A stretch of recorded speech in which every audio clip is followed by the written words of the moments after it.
Returnicus. I think I got that. So last time on Wickwood Academy, our 5 young wizards returned from a spring break and kind of met up in the halls of Wickwood Academy. A young man named Oz kind of suggested that maybe instead of going to bed for the evening like they were supposed to, that they go and check out this haunted door that no one's been able to open for as long as anyone can remember, out by the herbology building. A couple of our wizards tried to open the door, didn't succeed. However, our timid young Juno seemed to have mustered the resolve that she needed to in order to open the door. Each of them were faced with a hallway full of mirrors in which a reflection of their deepest fears had greeted them. Getting through that situation, they found themselves in a room full of seemingly empty books. However, there was a pedestal in the center with a large magnifying glass on it. Each taking turns putting these books on this pedestal and looking inside, they were met with information that they couldn't possibly know about the thing that was most pressing on their mind at the moment. A couple of the things that popped up had caused a very heightened emotional state in our young students. And we last left off with the head wizard of the academy kind of apparating into this room with them, Aspen Finch, with our Emmy Webb asking for a quote for the Wickwood Torch.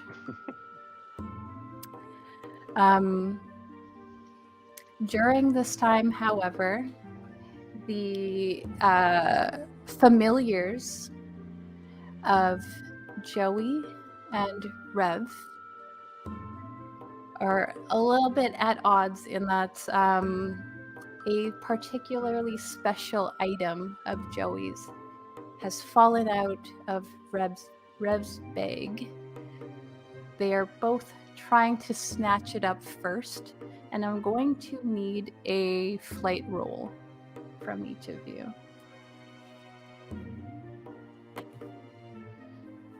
I've been waiting for this. Come on. Don't let me down. Don't let me down. What did you get, Rev? Wait. Face cam. Is that a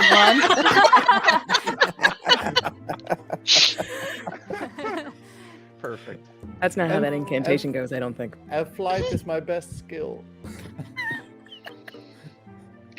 It was. Yeah, it was. Joey, what did you get? I got a 6. I'm gonna. I say do have a that +2, so that makes it 3. Yeah, I'm gonna say that Joey, you have narrative control in the moment of what happens with your familiar. And our familiars are purely magical creatures, right? They're not like actual animals. We aren't certain about Revs. Okay, I'm going to say No, go ahead, sorry. that my little special-looking kitten is going to pounce at the same time your magpie does, and as he grabs the glove, kind of claws the magpie a little bit, and then disapparates and apparates onto Joey's shoulder. Dang. Oh, wow. As my magpie crashes to the floor, being scratched up by the cat. I mean, it makes sense. It's a bird. you're familiar as a cat, but still. I think that at this point, I'm going to make a roll, Vixx, for Okay. something. Not going to say what yet. So Cast the death curse. Yeah. Just took a turn. no. It's, I feel like I this will cat's re- already I died a will couple of reveal it. times. I will reveal it now. When it's like ninth life. When you look back over to Rev, instead of a fox, there's now a young boy with his blonde curls looking at you. You can see tears forming in his eyes as he goes, Joey, it's not what it seems. As you're saying that, however, the head wizard Aspen is looking at Emmy and says, "There's a little bit of a slight smirk, as in Aspen seems to be indulging your curiosity and giving you the quote, but it's a bit tongue-in-cheek as they say." It's not often that I'm both proud and disappointed in my students in one fell swoop. This year's students must be something quite special. Aspen then looks to all of you and says, "We'll talk about this at a later date. However, each of you has ring duty tomorrow. You would know that ring duty is after the Incantre matches, there is often a lot of debris left behind, from the spells being tossed at the students and just the general rowdiness of the crowd. You guys are now going to be in charge of cleaning up after the match tomorrow. Don't bother making your way to the afterwards celebrations. Now off to your common rooms, each of you, and I suggest that you do so quickly. I will be watching this time." Okay, I'm sorry, bye. Gina tucks her head down and just books it out of this room. Her face is bright red. What do the rest of you do? I just keep staring expectantly at Joey to see what she's doing. Joey's not going to talk to anyone, but just sprint out and try to catch up with Eric. All right. What do we address Aspen Finch as? You would just call them head wizard, Head wizard, okay. Yeah. Amy's scribbled down the quote and made a note of the punishment. That's just the cost of doing business. And but the things in the book, head wizard, are they real? I think you already know the answer to that question.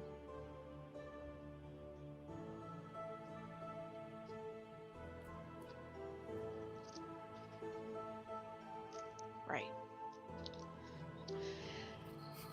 Okay. I guess it's just Emmy and Rev left in the room now. Yeah. So Rev sort of completely ignores the headmister, Head wizard. head wizard. The headmister. Headmister, headmistress. Yeah, the headmister.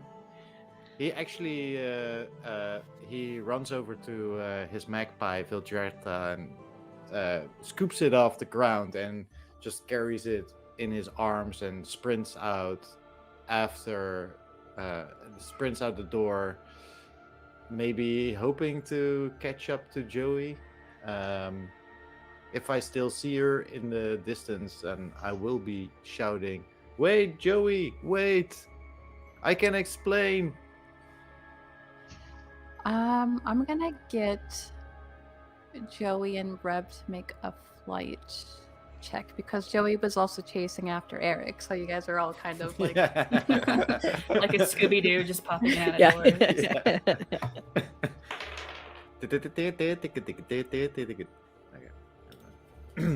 That's a 9. I'm gonna use my adversity token to bump mine up to a 5. Okay. Eric, you left like a minute or 2 ago already, so you have a good lead. You could probably be up in the common room already if you wanted to.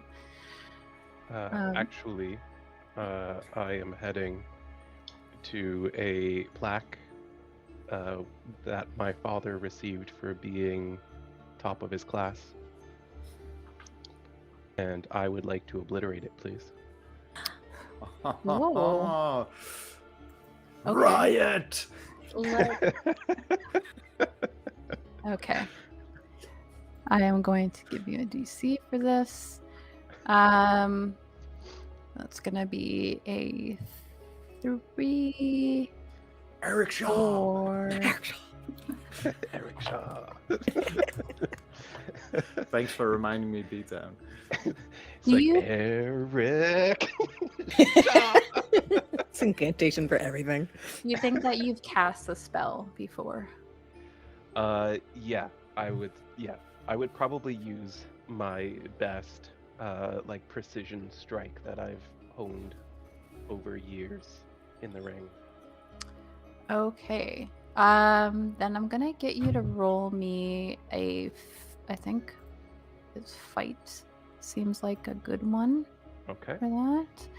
And you get to use your magic die. Oh, right. Thank you for reminding me that that was a thing. Ah.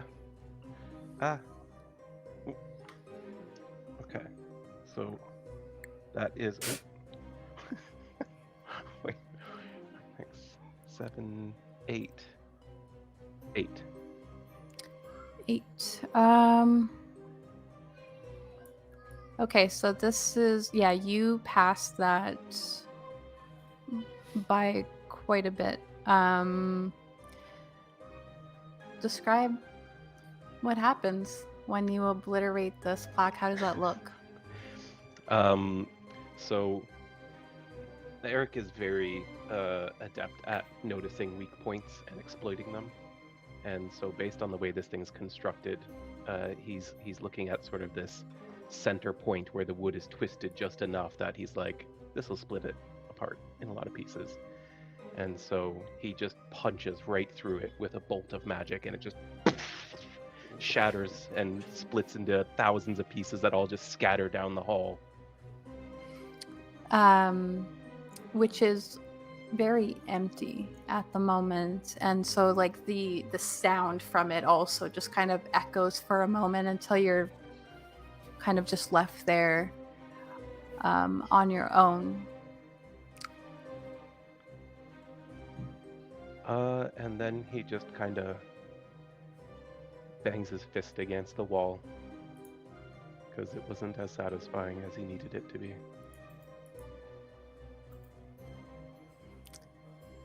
All right, we will go to Rev and Joey. Rev, you are catching up to Joey. Joey, you do hear Rev calling for you.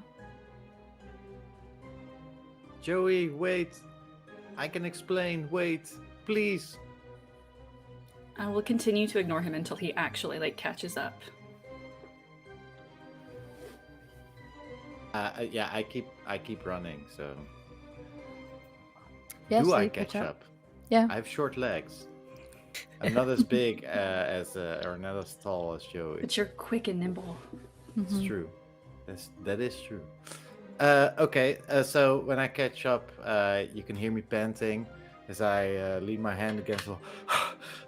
Joey, please, I can explain, but I really need that glove. You're I need you to trust me on this one. Please, I need you to trust me. I'm gonna need an explanation. And you will get it. You told tomorrow, me you didn't tomorrow- know.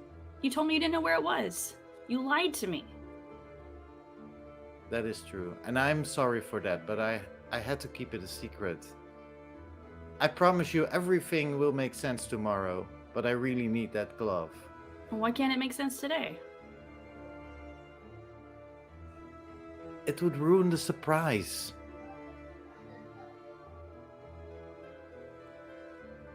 Please, Joey, I really need it. I need you to trust me. Do you trust me? Right now, I don't know.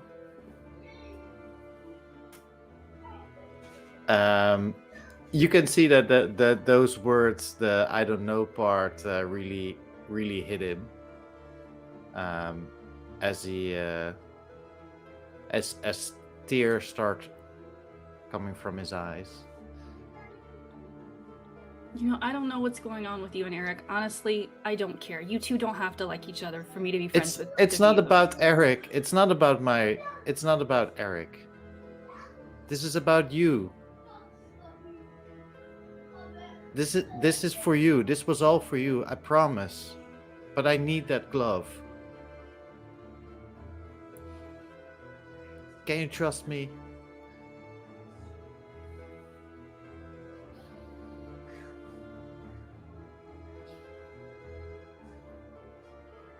Trying to figure out if I want to roll anything, but I wouldn't know what to roll. No, I think you're just gonna see. You could probably see like across her face. There's just like internal struggle going on. As you guys are having this conversation, you see Juno, who wasn't running, I don't think. Mm-mm. Were you? No. No, she has Juno- asthma. Yeah, so Juno's just like walking past you guys at this point because you guys have like you're stopping to have like this conversation about this glove. Juno, what are you doing? Are you heading straight to your common room? Yeah, Juno's eyes are filled with tears because she hates being in trouble and hates being noticed, and this is like her worst nightmare right now. It's her first ever encounter with the head wizard, and it was awful. So yeah, she's just like trying not to cry until she gets to like underneath her bed covers, and then she's probably just gonna spend the rest of the night like crying, like breathing into a bag. So you share a room with like 3 other girls in your grade, sort of, and so you kind of just notice that after like a certain point of you just kind of like whimpering under your covers, one of them kind of stops their sleep breathing, so like they're clearly up, and you see them like across from you just turn over to see like what's wrong with you. Juno immediately like takes a deep breath and holds it to silence her crying because she doesn't want to bother anyone like with her feelings. So she's just like, I gotta. That seems to make this girl feel like a little bit awkward, like, and so she kind of turns back, and it's just you guys are kind of just looking up at the like above you, sort of through the night, trying to keep quiet on both ends. This wouldn't be the first time that Juno's made things very awkward for them either. Like they don't talk a lot in this room to Juno. So So it's just kind of like a okay situation, not really sure how to respond. Emmy, what are you doing? She's probably dragging her heels as much as possible to get as much time in that room as she can. But like, what if I just looked at one more book though? I'll go straight to bed afterwards. The head wizard just looks at you. I suggest that you get to bed. I don't think this will be the last time that this group is in this room. There seems to be like a knowing sort of look before they kind of like they kind of recoil back into this like beetle form that they showed up in, and they skitter off into the books again. Just leaving Emmy alone in the room. Yeah. What does she do with that? Just gonna grab another book. Okay, so you grab another book. You look at. I cannot imagine her not doing that. Okay, so you look at it underneath the magnifying glass. Yeah. This one is one of the ones that isn't empty, and it seems to be a letter of recommendation from Aspen Finch, like the head wizard, to a Jasmine Sutherland, who was one of the people on the Wickwood Torch who seemed upset about a recent performance review. You remember hearing Jasmine kind of vent to the rest of you about failing this Brooms class review. Despite the fact that they've been a very good student in this area, and they seem to have a letter of recommendation from the head wizard themselves.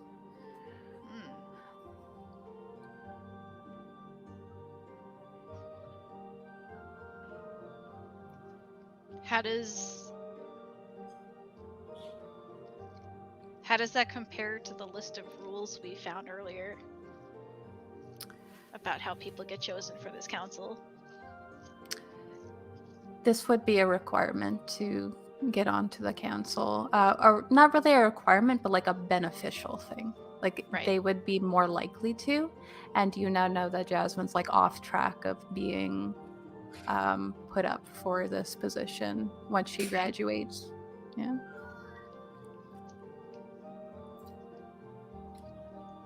She makes notes. Should probably try and make a copy of that page as well, and then knowing that she's already been pushing her luck, probably scoot off at that point. As soon as this room is empty and you as you close the door, despite the fact that it was ajar before when you guys first entered here, it seems to close all the way shut behind you as you leave. You head back down the hallway. There's nothing in the mirrors, not even your own reflection as you go past. And when you close the door on the outside, if you take a moment to check if you can open it, you see that you're not able to. Ah.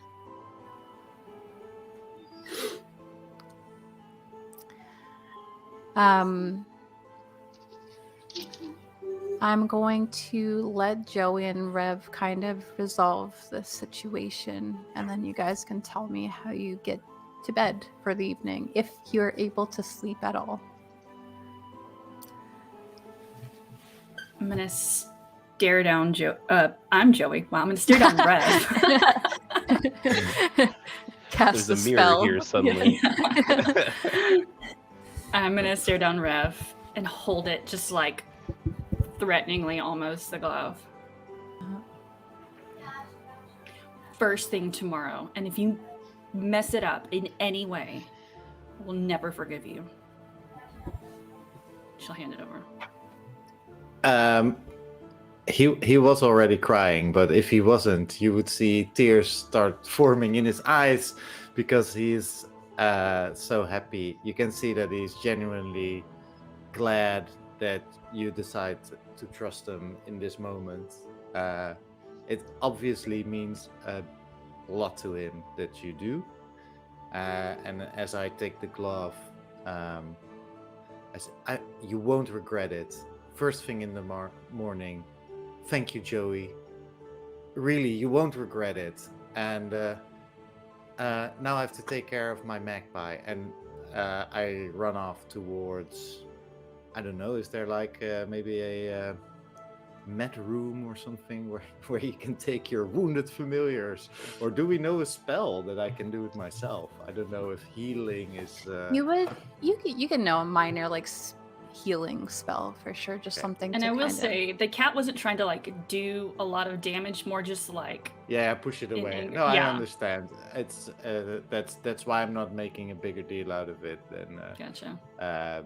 I think the magpie is mostly just sort of acting that at this point.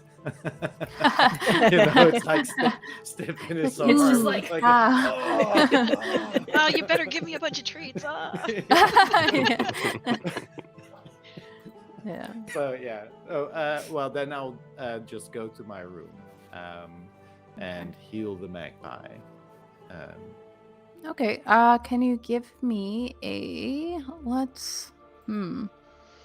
healing? Mm-hmm.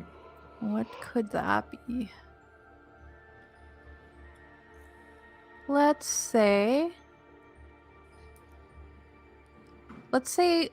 like a grit check. That feels the most. Yeah, a grit check. That's totally my best roll. I don't believe you. Okay, that's And add your 5. magic dice. 5?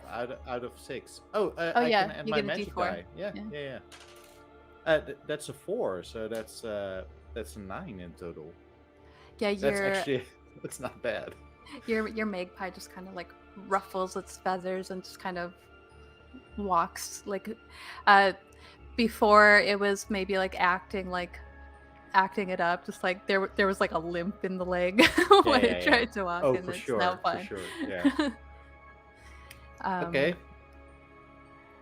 So you turn in for the night. How does that But- go for you? Before I turn in, I need to do something. There's a small wooden chest under my bed. Do I share this room with anyone? Is it sort of dorm room? Is it... Yeah, it's like a Okay. dorm room. There's 4 to a room always. Yeah, so you Yeah, have okay. like two girls and a boy in there. All right. Yeah. So I grab this small wooden chest from under my bed and I open it. I then take the glove and put it into the chest. And then I want to try and cast a sort of transmutation spell kind of thing. What are Um, you going for effect wise? I need a thing to match another thing visually Okay. and aesthetically. This would be a charm roll. Is this Okay. something that you think that you've done before? Yes, I've been preparing for this a lot. So the contents of the chest is something that I've worked for a long time, trading up things that might have come into my possession one way or another, and I've been trading up and grabbing things and gathering things and trading them back and selling stuff. And All right. So give me a charm roll, Charm. and don't forget to add your magic die. yeah, I will. Okay. That is 16 in total. Ooh, that passes by a lot. I am very happy this It works. is very effortless for you. This would have made the morning super awkward. Okay. All right. So I have a big giant smile on my face. I'm very happy. I close the small chest, shove it back under my bed, and turn in for the night. Eric, where do you go after this moment alone? You're like in a hall where there's just like plaques all over the wall. It's a circular room that goes like impossibly high. Like you can't even really see the plaques that are way up there. I guess after just hitting the wall a few times out of frustration, he finally just calms down, puts his wand away, and just slumped over, kind of heads back to his room. You kind of pass Joey's door on the way as well. How do you find sleep that night? I don't think Eric sleeps at all. Okay, good to know.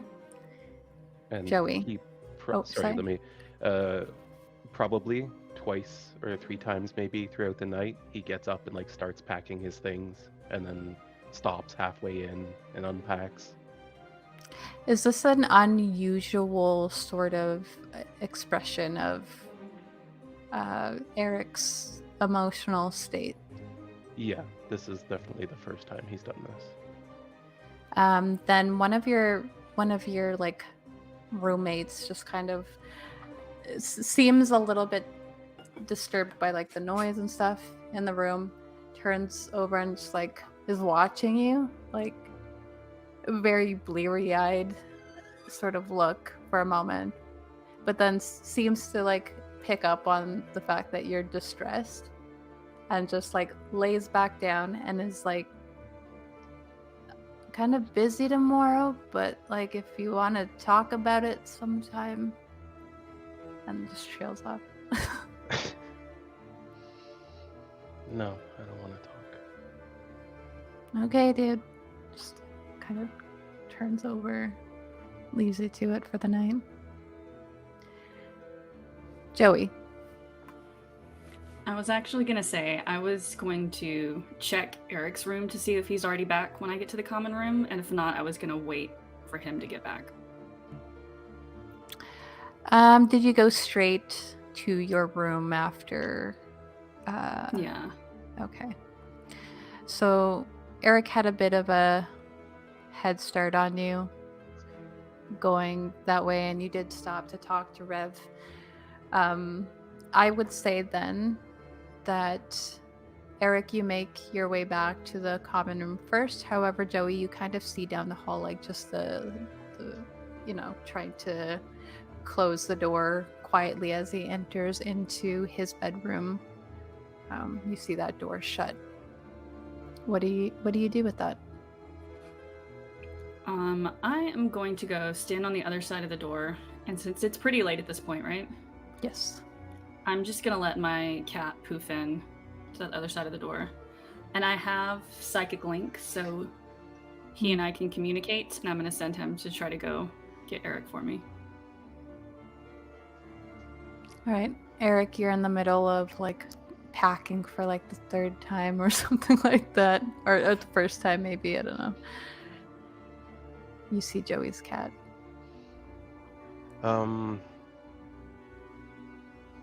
He looks at the cat and then just kind of keeps putting things in his case, and then stops and gets out a piece of paper and just writes, "I'm going home," and like charms it to just fly under the door. You receive that note from Eric in response to your cat being there. What do you do? I'm gonna flip it over. I'm gonna scribble down, "Like hell you are. Don't make me blast down this door," and then slide it back.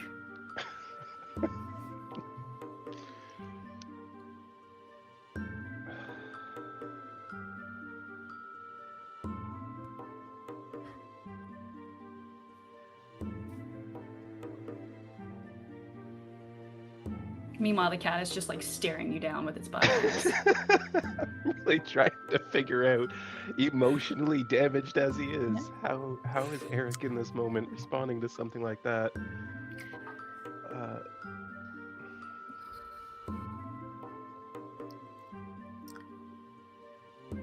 Joey, you notice a beetle kind of crawling up the wall, just maybe 10 feet down from where you are.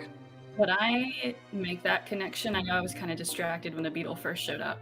I don't know if you want to roll. Yeah, I'd like to roll. Okay, so let's figure out maybe like a brains check for me. 5. That is not great. So I have a yeah. D6. So you you do just notice the beetle, but you don't make the connection between the head wizard. It seems to continue to climb up. It does there is time. They wait for a little bit, but it seems like as soon as it's apparent that this is a back and forth exchange and that you aren't heading to your room, you do see it just kind of very creepily just on the walls still just starts to become larger and human-like until Aspen Finch is standing there. Joey Hart, you have a big game tomorrow. I'm in my common room. I'm not out. You should be in your own room. Mr. Shaw. Taking care of trying to help a friend.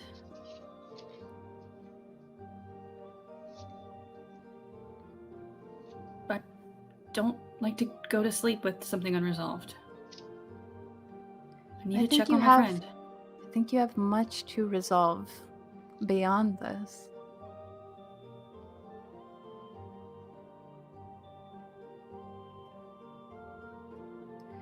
You have 1 minute. Just crumples back up. I would like to attempt something.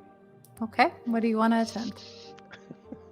I would like to put another message on the piece of paper. I love it's And just I would like to also charm the paper or whatever kind of spell casting you deem necessary, so that once it's read, the paper burns up. Okay. Because Eric Shaw likes getting the final word. Eric Shaw. For some reason, Rev, your magpie is just Eric Shaw. The magpie is just underneath my arm while we're sleeping. I'm actually almost as a plush, and yeah.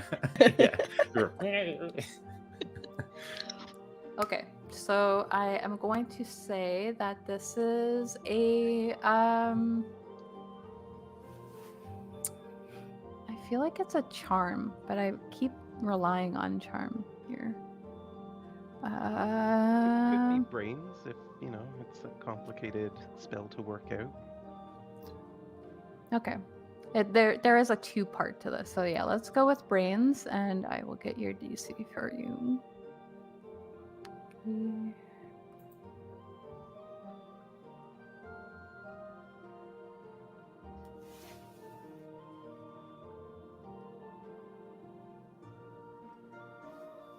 Okay. That is a 13. Very nice. That is a success by 3. Yeah. So you it kind of whizzes out a little bit haphazardly back to Joey and just kind of actually lands in her hands this time instead of just sliding under the door. The magic kind of ready to set off. What does it say? It says, "We're just gonna have to talk about this later."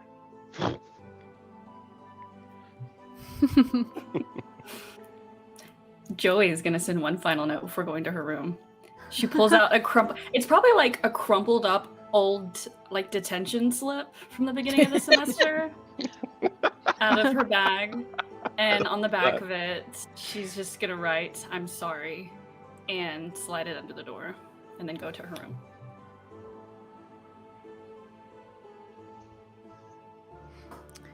How does Joey find sleep that night? Not easily, if at all. All right. So you all, actually, Emmy, how do you feel going back to your room? Emmy goes back to her room, and she's got like the curtains around her bed, right? Mm. So she gets like inside, and inside of the curtains there's like little pieces of paper. Like when you get inside, you see that they're like pinned up all around the inside. And she makes like copies of some things and like puts them up, and like she's not like, she doesn't seem as excited about like the new stuff that she found as like she would normally be. Mm-hmm. And she just kind of like, she puts it up and she sits there and pulls out like a new sheet of paper and starts like trying to list reasons why somebody might erase somebody else's memory. All right. And that's what she spends her night trying to work through. I don't think she It's like sleeps. Very like kind of trying to figure this out sort of thing. Yeah. All right. So most of you have a pretty rough night. Joey and Eric, you kind of see the sun coming up. If you even get rest at all. Juno, once you finally like fall asleep, you're like dead asleep. Like that's been an emotionally exhausting day. Mm-hmm. Emmy, you don't notice the sun coming up because you're kind of wrapped in like this curtain mess, but you do start to hear like after a while the other students in your room getting up. Rev, you probably are woken by your magpie in the morning. Slept like a log. Like, best sleep ever. It is a very busy and exciting day today. This is the first like official day back. You guys got back to the academy the day before classes start again. Both Rev and Juno, you have potions class, but you have it in kind of a separate area. You go out to the herbology building. Juno, you are more in like a controlled environment with Professor Nebula, where it's just like all of the ingredients are like measured out and there's a proper tools and you're inside in a controlled setting. You are very much like doted on as like an example student in this class about like the way that you take direction from Professor Nebula. She doesn't like kind of encourage you to be more forthcoming, but also respects that you seem timid about her pointing you out, and so doesn't do that sort of thing with you. But you do get the occasional tap on the shoulder, just like indicating that she's like pleased with your work. And like just outside of the classroom, you can kind of see Rev, like the top of his head. Rev, you didn't get the opportunity to go straight to Joey. You were kind of ushered along pretty early on in the morning by Professor Thistle. Professor Thistle is the other potions class, and you guys are kind of divided up by almost like your nature, because just outside Professor Thistle is like everyone's kind of sitting cross-legged in the grass on blankets. There's just like this mess of ingredients in Professor Thistle's hair. Professor Thistle is very adamant about like survivalist. Like, I want you to be able to make a potion anywhere and craft it with anything. You don't need all of these fancy tools in order to make a good potion, sort of thing. And so often you'll like make potions in just like random like things that have been amalgamated out of like sticks and stuff like that. During this time, though, you get a tap on your shoulder. There's a boy with dark skin, balding hair, like shaved head, and kind of like points into the herbology building once getting your attention. And you see that they're pointing at Juno. And then he leans in and goes, I heard you two got in trouble last night. Is that true? What? No, I never get in trouble. Where did you hear that? Well, for one, that I don't know her name, but It's Juno. never heard of that name. Yep.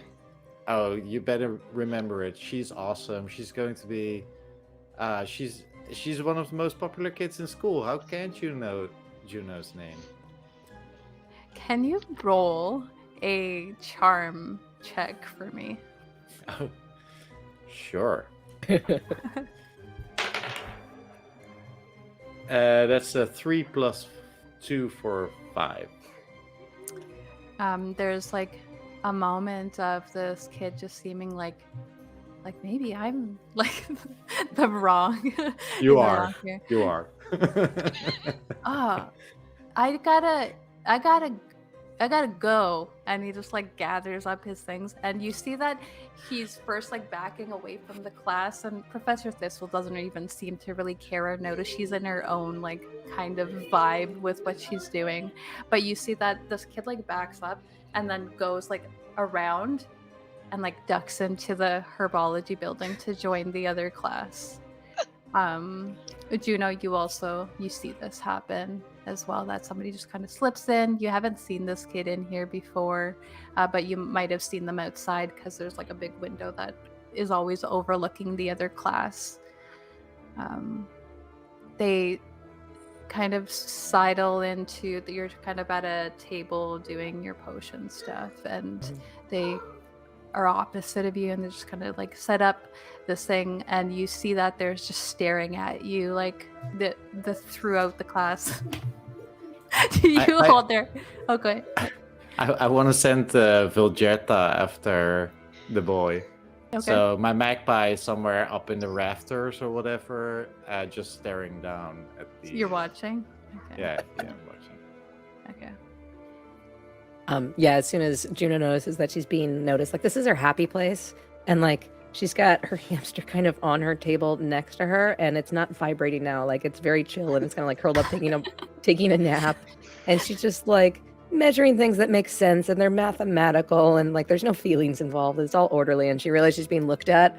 And, like the hamster like wakes up and knocks over 3 vials, and they go spilling, and she's like, oh no, oh sorry. Professor Nebula just like almost in anticipation of this, just kind of cleans up. They just kind of form back together. Thank you. It is okay. Let's try not to spend another 1,000 on ingredients. Yeah. No, of course. I'll put them in my pocket. Clumsy Herbie. Okay. The kid is like across from you and notices this, kind of like, could this be correct? Like what he heard just now about you? It's like Juno's like,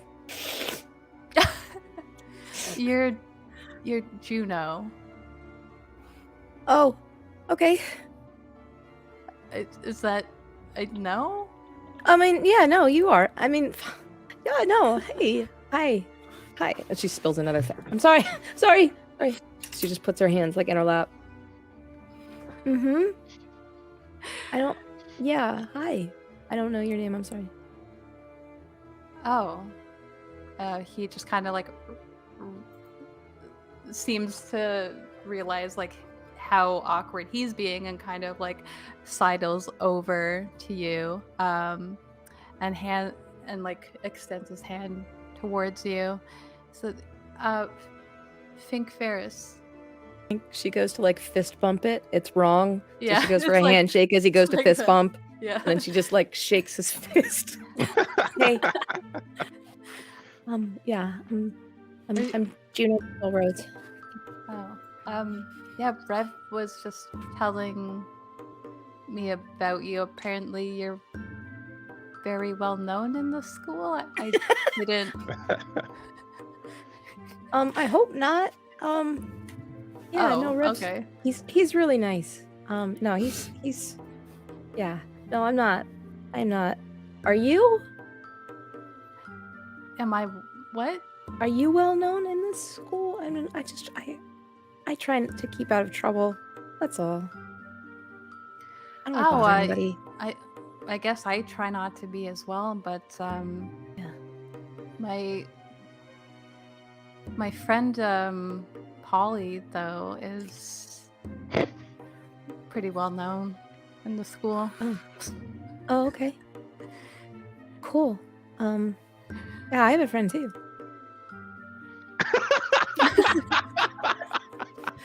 Yeah. Wow.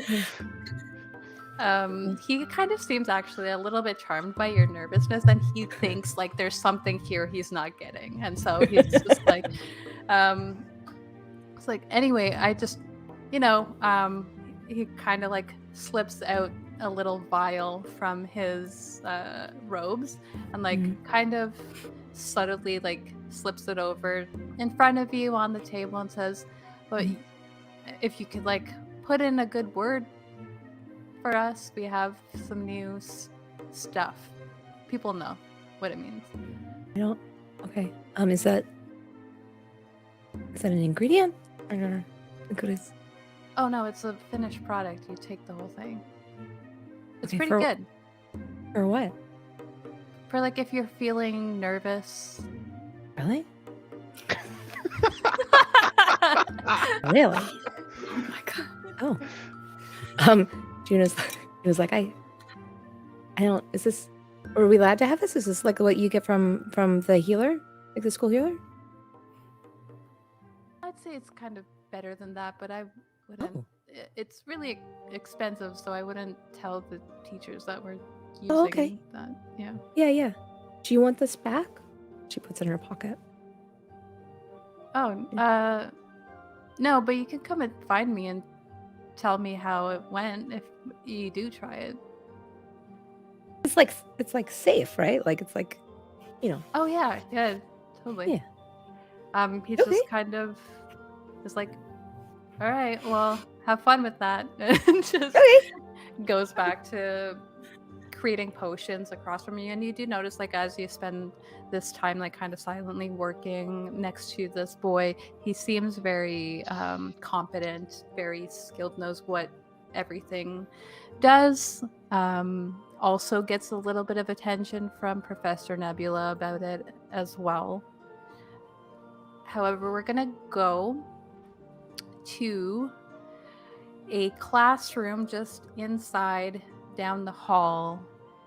We're going to go to Professor Jaxper and Harrow, who both are their sisters, and they teach the Defense Against Malicious Magic class that both Eric and Joey take together.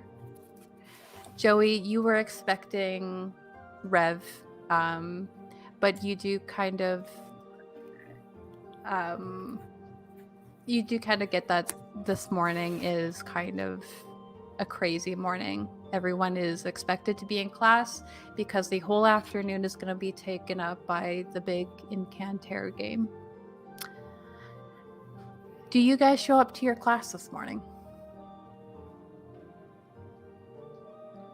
Yeah. I'm waiting outside Eric's door. All right. Eric, you open up your door. You find Joey. He looks awful. So he has never once left his room without looking perfect. But his hair is a mess. is he is still wearing the Incantre uniform, but it's like all disheveled and untucked and wrinkled. And he kind of only just barely notices you as he opens the door and then like quickly averts his eyes. Morning. You look like you slept about as much as I did. Yeah, well, I had some thinking to do. What do your knuckles look like this morning, since you spent a lot of time punching the wall last night? Definitely broken. Yeah, visibly bleeding. I will pull a potion out of my bag that I think you and I both keep on us a lot for like minor things after Incantre matches. We get injured a lot for sure. Yeah. And I will start to put some of the potion on your knuckles. I don't need you to do that. There are like students kind of like filing past you in the hallway as well as you guys are having this moment. My roommates are like at the door waiting for me to move to get but this is such a weird, awkward moment that they're like just kind of watching. Yeah, they've never seen you like this either, so it's all very just off-putting. We take care of each other. That's what we do. Yeah, but you know what? I think I've relied on you too much.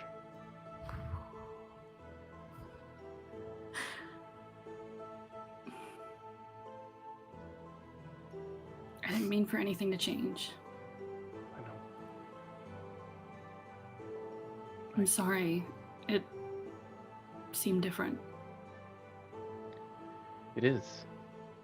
It is different. I don't want it to be different. It's always been Eric and Joey. I don't know what I would do if it wasn't. Well, I mean, the problem is that Joey knows who she is, and Eric doesn't know who he is without Joey. Boy, have I done a good job fooling you. You guys, as you're having this conversation in the hall, and you just hear Eric Shaw as your teammate on the Incantre team, the Loonwise Incantre team, Dawn Inglewood. She's like dark skinned. She has very wavy black hair, and she's just like coming down from the end of the hallway, not knowing what's going on with you guys. She's just like chanting, and she's going like, "We have a big game today!" And she's just like trying to hype everybody up. People are just like walking past her. She gets like one, yeah, and that's about it. House Loonwise! I don't think I can play. You see Dawn just deflate. What do you? How? What do you mean? There's gonna be people there watching that. Like, this is gonna mess up my grades, man.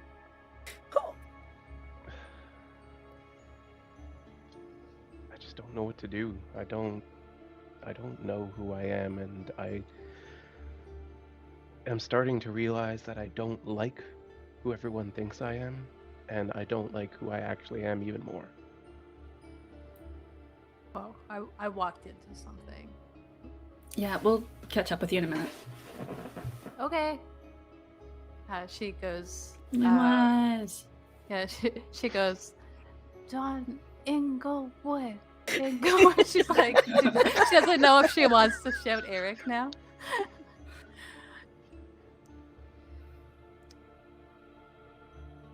Look, you're Eric. The Shaw part, if it matters to you, it matters. If it doesn't, it doesn't. You're my best friend. You have my back in everything. Yeah. You're a part of who I am. And that's the part of Eric that matters.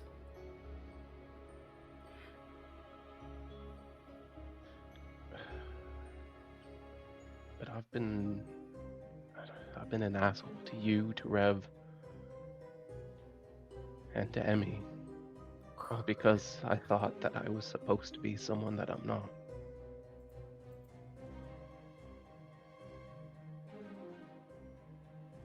And I'm just spinning out of control, and I don't know any way I can keep up who I was and not become an awful person. Well, then don't keep up. We're 16. Do what I did. Do something stupid and dye your hair and go run away to a new country for a few months. You don't have to live up to anybody's expectations.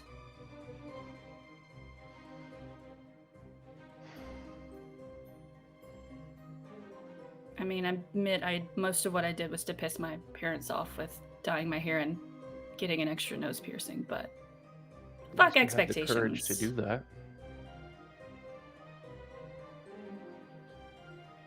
I've done everything my father ever expected of me, and he doesn't even respect me enough to show up.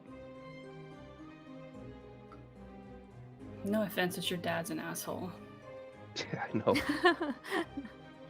So why do you want to live up to an asshole's expectations? Because I thought I would feel like I mattered. You do matter. Think I could survive at this school without you? Please, if I wasn't around, you'd be owning the school. Instead of wasting all your time singing my praise to would- everyone. Waste all my time being obsessed with a dumb sister who's perfect, losing my mind trying to live up to that expectation.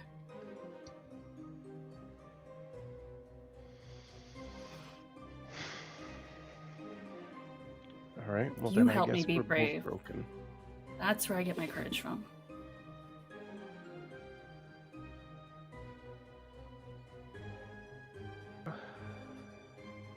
All right. Let's go to class for now, and I can't make any promises, but we'll see how the day goes. So you guys, you head to your class. This class is taught by, like I said, Jaxper and Haro, who are they're sisters who have both kind of like married into very well-respected lineages at the academy. You guys do notice there's like some whispering and stuff throughout the class, kind of in your direction, especially, and more troublingly so, Marla Waterstone, a girl with red curly hair and freckles, and she's way at the back of the class, but she's like kind of grinning in your direction sometimes. You know Marla to be like kind of the school gossip. Sitting next to her is one of Eric's roommates, so you could kind of connect some dots there. But during this class, you guys kind of, as you deal with the last 12 hours or so, Haro and Jaxper's voices kind of get drowned out to you. You do see, like, at one point that Jaxper, like, waves her wand and, like, black tendrils just come whipping out towards Haro, but Haro, like, flicks their wrist and the tendrils just turn into, like, paper ribbons that just, like, fall onto the ground.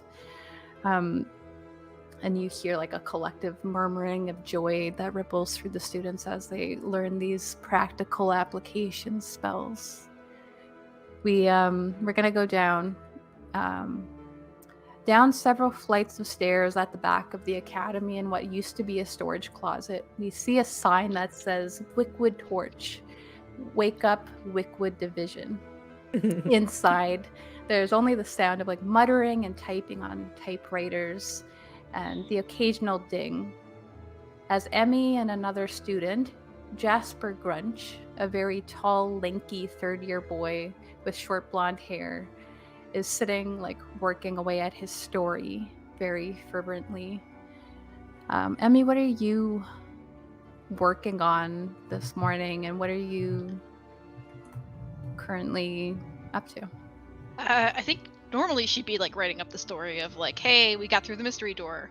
But instead, she took that out, she started it, and then she went back into like the records of the Torch, and I think that they probably get like other newspapers and stuff there, Yeah. like have things that they can go reference.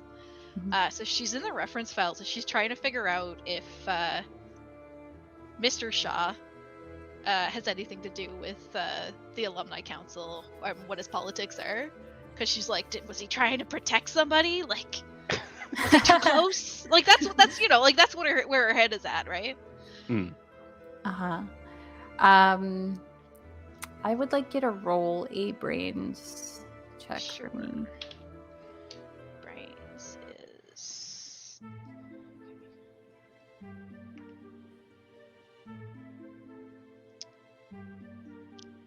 I would like to add some adversity tokens. All right. I'm gonna use 3 to get it to a 5. All right. You do all this like cross referencing. You're looking for information on Eric's father. Is that correct? Or on Eric?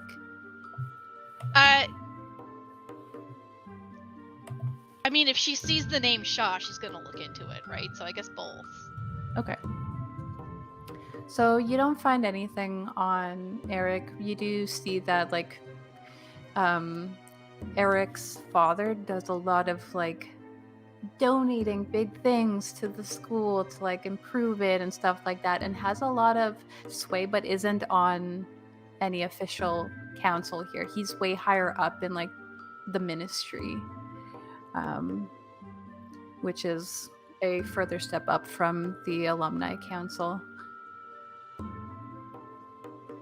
So you just find stories of things that he's donated, and like he's repaired the statue that's out front, despite the fact that it kind of got like disintegrated at one point. He's the reason that there is that they were able to achieve this like year-round skating rink that Okay. like never melts outside of the academy. Jasper stands up as you're like working on this. He heads over to a black mailbox on the wall. He opens it, and the mailbox kind of just like gobbles up the paper that he hands over to it, and just like a little black poof. You can see its mouth kind of moves in like an animated way to kind of express that it might be pondering what it just ate. And you hear back in the voice of the lead editor of the Wickwood Torch, "Finally, something we be proud to run." And Jasper looks pleased and relaxed at the feedback and turns to Emmy and is just like, "Well, I'm gonna be off. Need a nap before the big game later. Are you going?" Yeah, I guess. You guess. I thought you'd be like all over any events that are happening. Yeah, no, I'm in the middle of something. Okay, well, looks like I'm having a good day. You know, there was like rumors going around that there's just one freshman kid who's like half human and half human. Isn't that wild? That can't be true. Well, my cousin's boyfriend's friend said that they visited like the Centaur village down in South Bay over the break. Saw it with their own eyes. They just saw a kid? Yeah, but like, I mean, that doesn't mean anything. I guess, but they seem to like it. Yeah, I mean, oh, was that your whole story? Yeah. you know that Jasper does like fluff pieces. Like you're Yeah. like the hardcore.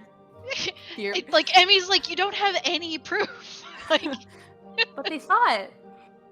they saw a kid.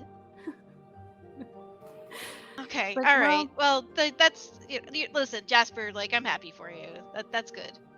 I knew you'd be, and just like kind of clutches you on the shoulder and just.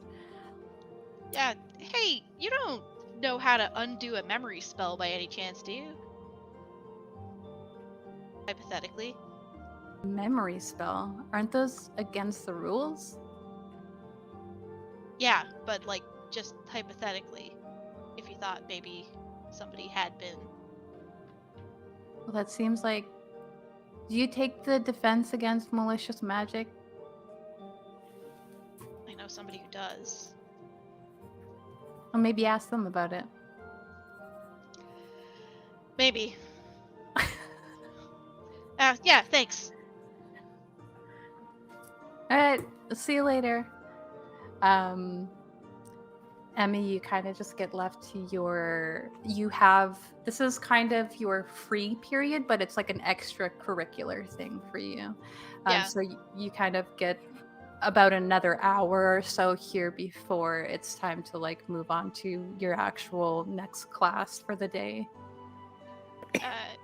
If she, if she's like been through the resources that she can find, like she will write up something about getting through the mystery door, but it's like she does it, but it's like not as excited as she normally would be about.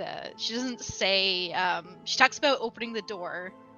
She names Juno as the kid who finally got the mystery door open.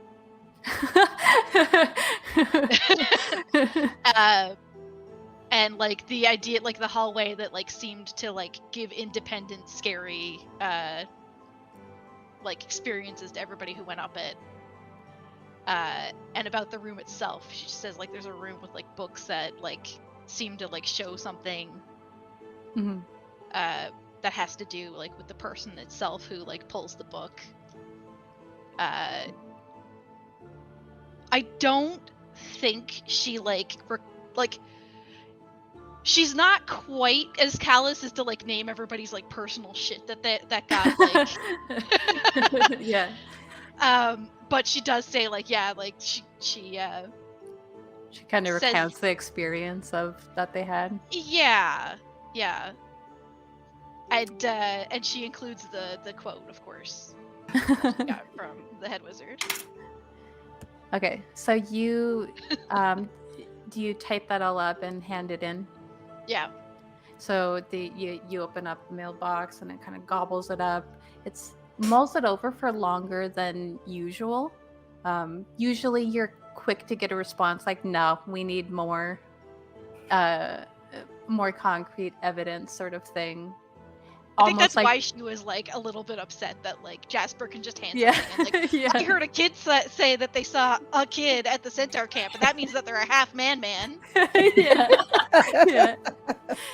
But yeah, you've noticed there is a very like distinct not taking you seriously a lot of the time, especially because Jasper is like 2 grades above you. But this one actually gets thought over. And you hear back, oh, this is very good. We're gonna have to check a couple things though. Well, let me know if you need to talk to any of the people who were there. There's like 6 witnesses, so. In response, you get like a large, like a deep guttural burp from the mailbox.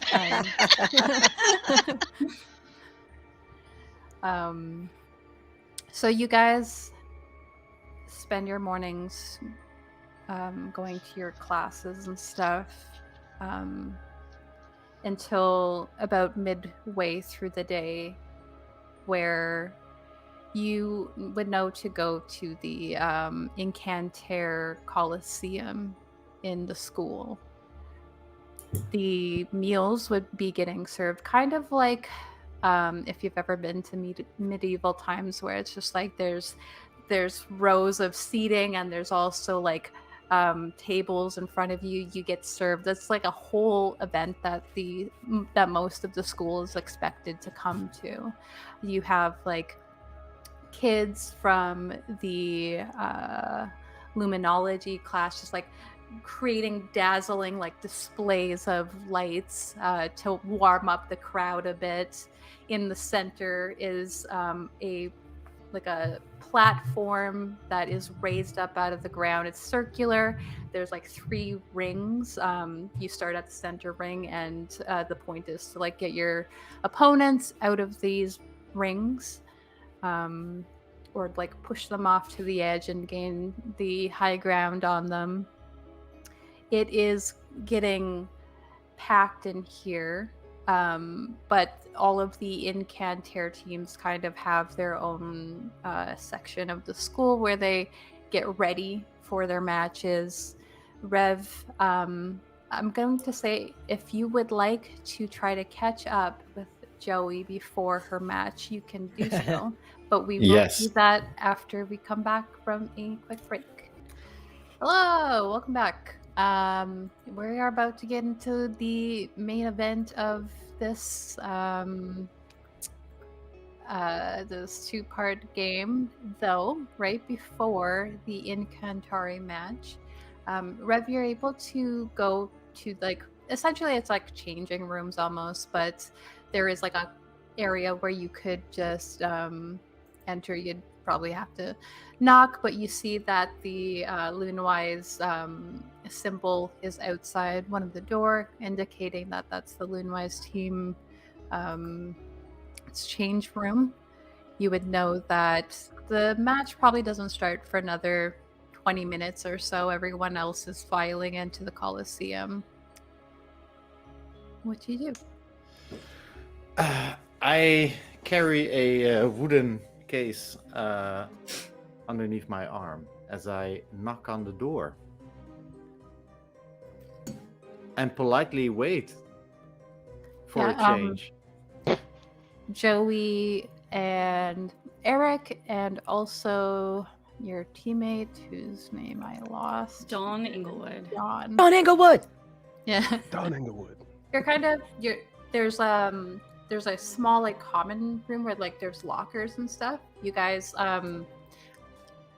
during like school hours, you guys are expected to have like your potions bags and any books for any of your classes and your broom with you. So there's like areas for those things, and then there's like there's like 2 changing rooms just off of this main center room. Dawn is currently changing at the moment. You guys can decide what you're doing. Your Loonwise outfit is like there's a standard across the board for all of the teams and certain gear that you need to have, including like your gloves, and you have this robe sort of thing, but it's like more tightly fitted so that it doesn't get in your way. All of these things are like enchanted in some way to make sure that the magic that you guys are using against each other is kind of more low impact in terms of you're not going to kill anyone unless these things get disenchanted. Yeah. What are you guys currently doing?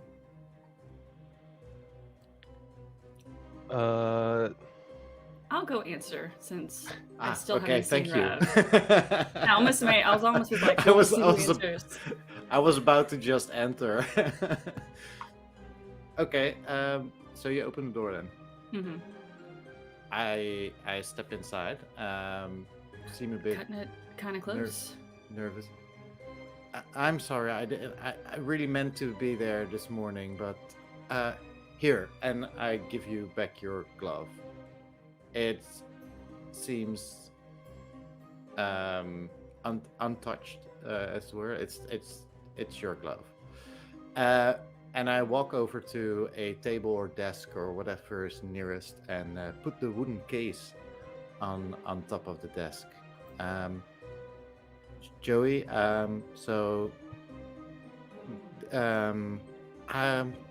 don't know where to start, but this is for you, and I hope you like it. And Where is Eric while this conversation is happening? Eric is sitting sort of at the other end of the room and he has been basically adjusting his gloves over and over and over again. And when Rev walks in, he kind of looks up at him and almost like gets up or speaks to him or something, but then just kind of sighs and goes back to adjusting his gloves. I do a casual Eric Shaw. Rev, you can continue. So I put the desk or the wooden chest on the table and take a step back. And I'll open it. All right. On top of it, there's a card that says to the bestest, biggest, and baddest sister, Joey Hart. And when you open the chest, inside you see a piece of a uniform, an Incantre uniform. So as Vixx mentioned, there's of course some standards, and there is some you have some standards as well for uniform being the uniform, so you need to be recognizable and stuff as a team, but there are some opportunities for customization. And what you see in the chest is a sort of the sort of breastplate or protective piece of equipment that you usually have, but it's super metal, it's super punk, it's right what you want. But not only that, the most important thing that you noticed is that it matches the gloves you got from Eric perfectly. There's like these linings of black and red, almost dragon scales that run along some parts of it, and it looks absolutely badass. It's for you. I will give Rev the biggest hug ever. And I hug you back. I love you, Joey. I'm so glad that you entered my life, and I would never do anything to hurt this friendship.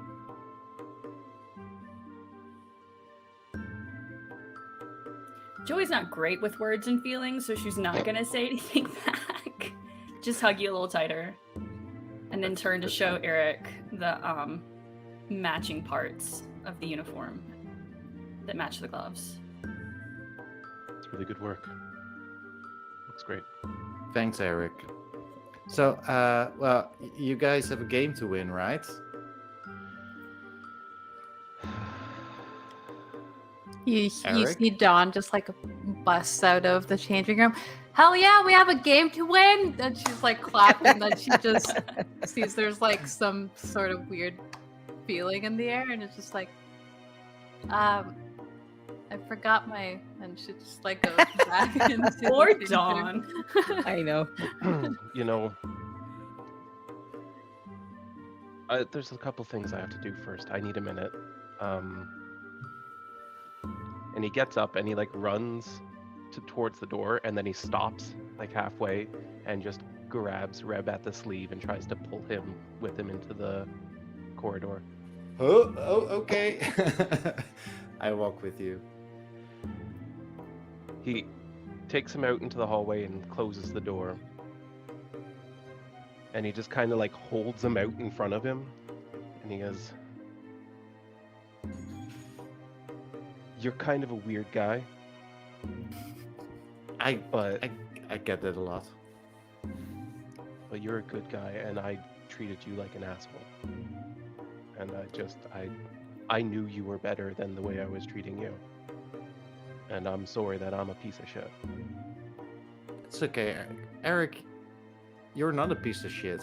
And I probably deserved most of the hate I got from you anyway, because I've been I know I mess around a lot, you know, and like my pranks and stuff, and I've not been going easy on you either, and I'm sorry for that too. I've never like. Also, I never meant to come in between you and Joey and whatever you know. had. She's like, and I come from a big family, but she's the best big sister that anyone could wish for. Yeah, she's the best. How could you not want to be around her? Like, this was my problem, not yours. And I'm sorry I took it out on you. Well, for what it's worth, I forgive you. I don't hold anything against you. And about everything that happened yesterday, just remember, you know, who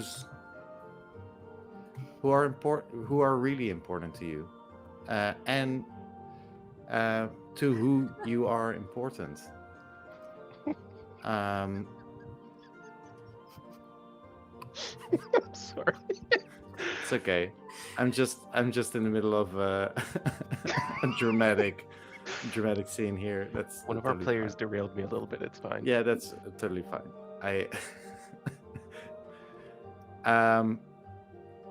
There's a lot of people that really care about you and that want you to succeed and are proud of anything you do.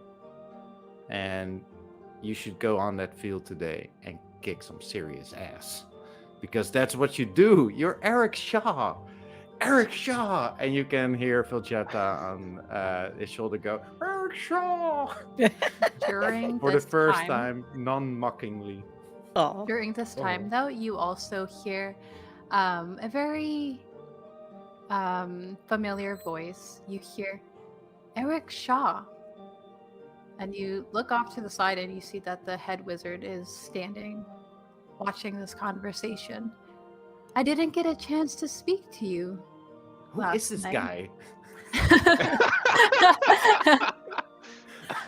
You Everyone see, like, wonders. a frightened, angry look from Eric for a split second. Like, no. What do you mean, head wizard? Oh, well, I had the delight of catching up with all of your friends last night, but you seem to be absent. Oh. Yeah. I was busy doing something I shouldn't have been. I know. I should have figured that. You'll be on ring duty after the match today. I'd also like to fix the mess I created. It's already taken care of. Okay. Then ring duty it is. You hear, well, you kind of see the head wizard turn a little bit. They're not going into their form. It seems like something that they just do at night almost. And they turn, and you hear just the very faintest, Eric Shaw.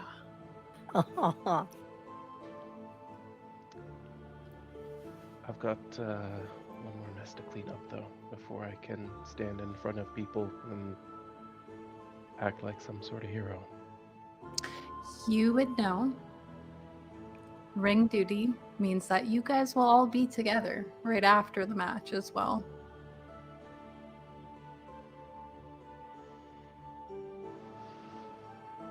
What does Eric do? How much time do I have before the match? About 10 minutes now, I'd say, after this whole display with Red. Coming in close. I'm gonna run. I'm You're gonna gonna run run? for it. Yeah. Okay, and so Emmy and Juno, you guys were planning on watching this game. Oz is, when you guys get to the Coliseum doors, you see that Oz is kind of like fidgeting, standing by the door, seems to be like scanning the crowd sort of situation.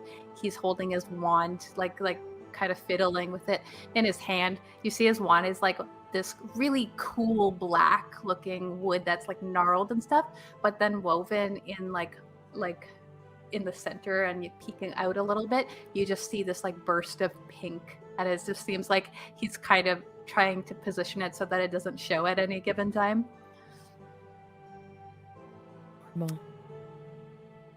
Juno will probably like accidentally bump into Emmy, literally and figuratively on the way there. Is it? Sorry. Is it still? Is it? It's okay. Like it's okay if it's not. Like if you don't want to sit with me anymore, that's okay. Oh, I think you're muted. Carrie, you're You're muted. You're muted. Oops. Hear me now? Yes. Yeah. She's Emmy's gonna like link an arm with Juno. Oh. And say, hey, yeah, hey, if you don't mind, I don't want to be alone. Okay, today, perfect. Because so- I've never actually been to one of these matches because they're so like loud and crowded. So I've never actually like had anyone to go with before. But I've always kind of wanted to see what they were like because it sounds really fun and everyone really likes it. So yeah, that would be great. Okay, great. Yeah. Okay, cool. Is it always this crowded? Like, is it just like the whole school's all in one place, just like Yeah, every that's why time? they cancel class. Yeah. Oh my god. Okay, that sounds great. That's great. Yeah. Okay. She like you can feel like your arm like kind of tightening against her. Like this is good. I'm so excited. So you guys kind of you make eye contact with Oz, who seems to like light up when he sees you guys, and as you're heading to the door, Eric, you see down the hallway Emmy and Juno heading into the seating area. Hey guys, wait! And he like runs to them. I'll try to delay the game. An explosion. It involves two containers of gasoline, a I'm stick, suddenly so scared. and some pork. 5 feet of rope. Oh my gosh. Hey, Oh, Eric Shaw. Hey. Hi, Eric. We were just gonna go sit, so we'll yeah, see you after the game. Good luck. I would like to talk to you first. All right, bye. I guess. No, we gotta go get seats, or we won't be able to see. I need to tell you something. It's important. Juno looks at Emmy like, please don't. Oh, please don't leave me.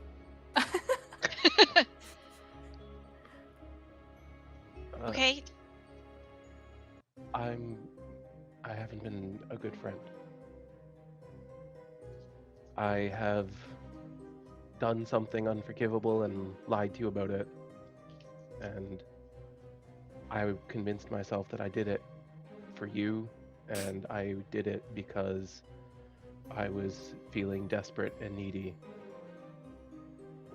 You know the story that we were looking into with the whole the qualifications to get on the board? Eric, I know what you did. I just don't know why. We found out that we were wrong. And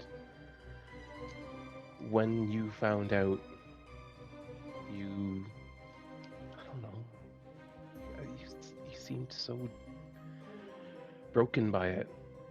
We put so much time and effort in, and suddenly you had completely lost your spark, your enthusiasm. And I thought that I could maybe just recapture that for you if I removed the evidence from your memory. I'm sorry, you did what? I cast a charm on her to remove some of her memories. That's an irredeemable, Eric. You're not allowed to do those. I know. And the fact that the head wizard let me off with a warning is disgusting. I should have been expelled, or worse. And if you never want to be friends with me again, I wouldn't blame you. But I'm trying to be a different person now. Eric, I don't know how I'm supposed to trust you. I know. I thought we were friends. Yeah. I have a lot to learn about what friends are.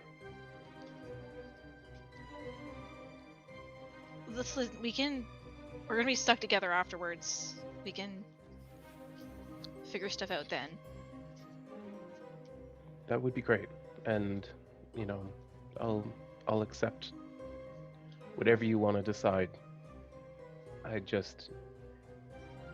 couldn't go out and stand in front of the school, people chanting my name, if there is still this lie between us.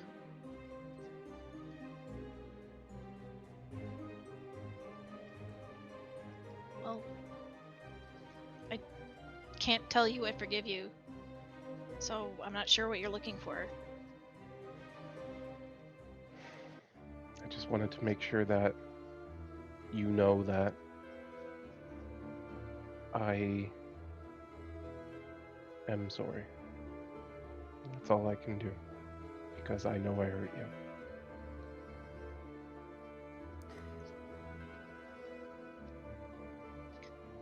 Have a good match, Eric. I'm gonna try. With that, you hear like loud bursts coming from inside that are followed by like just like really hype roaring from the crowd. You hear like stomping of like people's brooms just like hitting the floor as everyone's getting very riled up. Oz is just like, hey, can I we're still sitting together, right? Oh, hey. Oh, yeah. You want, whatever. Yeah.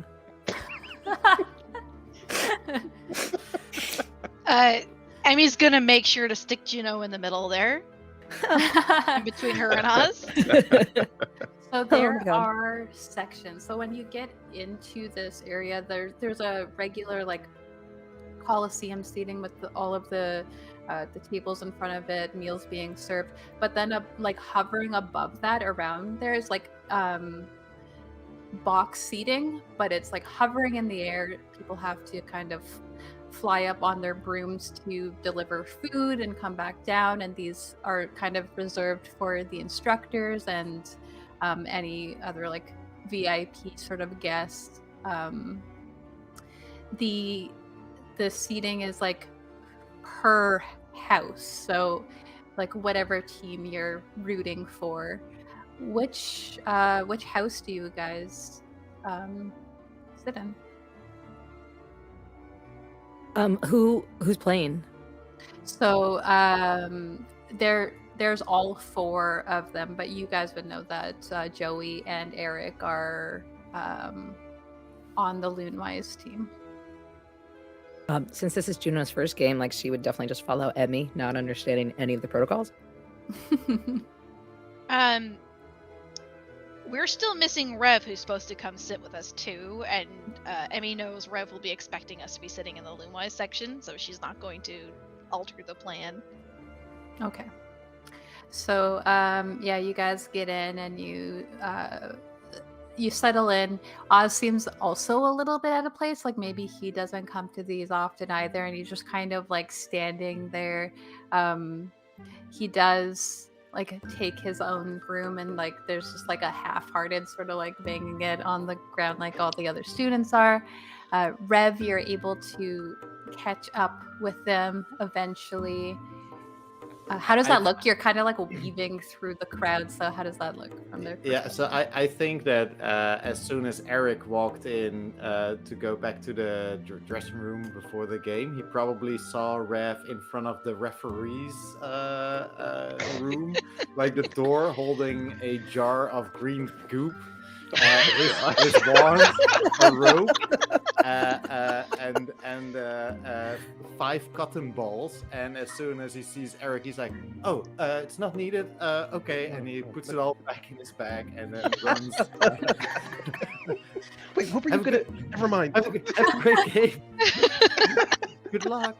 And he runs off, and just quickly and very nimbly weaves his way around the crowd while the magpie is flying overhead. And I know exactly where to go because we have our usual spot where we go and cheer for Joey and Eric. So when I arrive, I guess that you're already sitting there. So I approach from behind and sort of give Emmy a hug from behind, and then sit next to her. Aw. Hey. Juno's not doing well, like in the middle of this huge crowd and everyone like cheering and stomping their brooms. She's like, I don't know about this. She is about to probably not be even more well, because like there's like this sort of illusion that like above where the fight happened. It's almost like a screen from like all angles sort of situation. As they go through some announcements for the school, and then there's like a kind of chiming sort of mysterious noise that comes from it as you see the Wickwood torch kind of like come up on the screen, and they go through some of the stories for the school paper this week. Sorry. And you hear your name being said over these stories as they're being reported about the whole incident last night with the door, and Oz is just like, that's so cool. Oh my god. And everyone in your section is just like whispering, and they're like, I think that's her over there. Oh wow, I didn't think they were gonna print that quick. Oh my god. Oh my god. I might sort of try to slip her a calming potion that I carry around in my bag, because I've seen her panic before, and I would like she can take it if she wants to. So I hold it out to you, Juno. She will immediately try and grab it, but her hand's shaking so much that she grabs it, drops it, it shatters. I have another one in my bag. The healer gave me one. Okay, thank you. She starts going through her bag. She finds the one from earlier, and she's like, "It's the same thing. The same thing." Okay. She'll just like take it really quick. It tastes different. It tastes different. I would like you to roll a grit check for me. Okay. That's what I'm good at. No, it's not. That's a 5. All right. So you don't feel anything at the moment, but we will get to that later. Usually works better. Okay.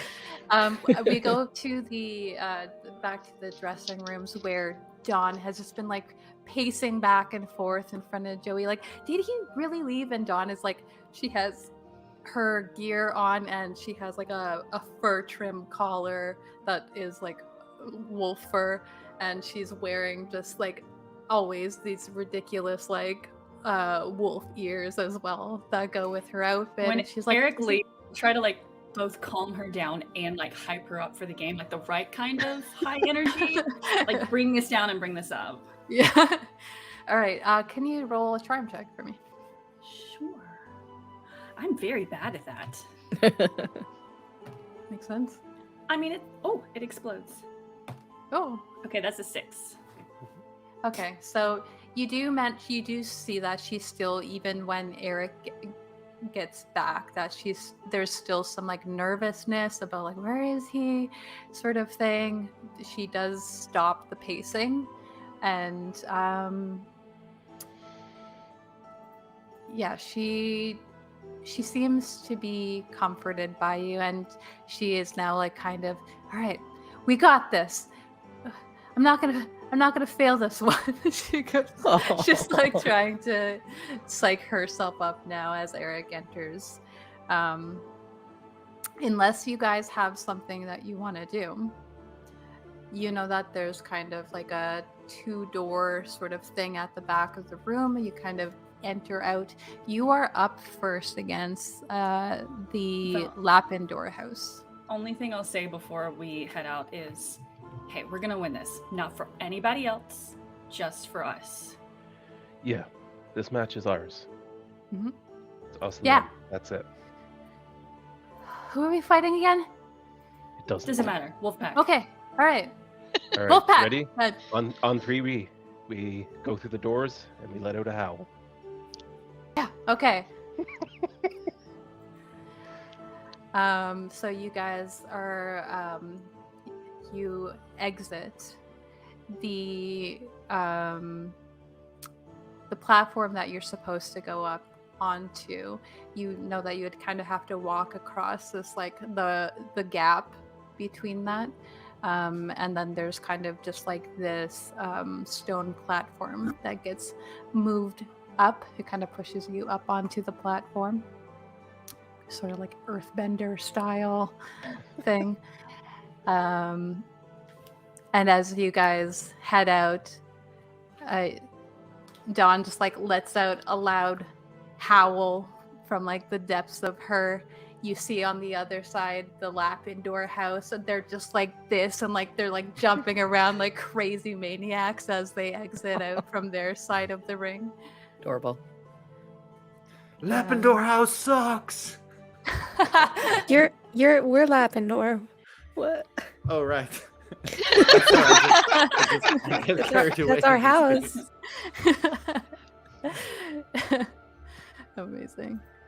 All right. I start howling for Loonwise house. Juno starts like awkwardly taking her tie off. Like, are we not Lapendor anymore? Okay.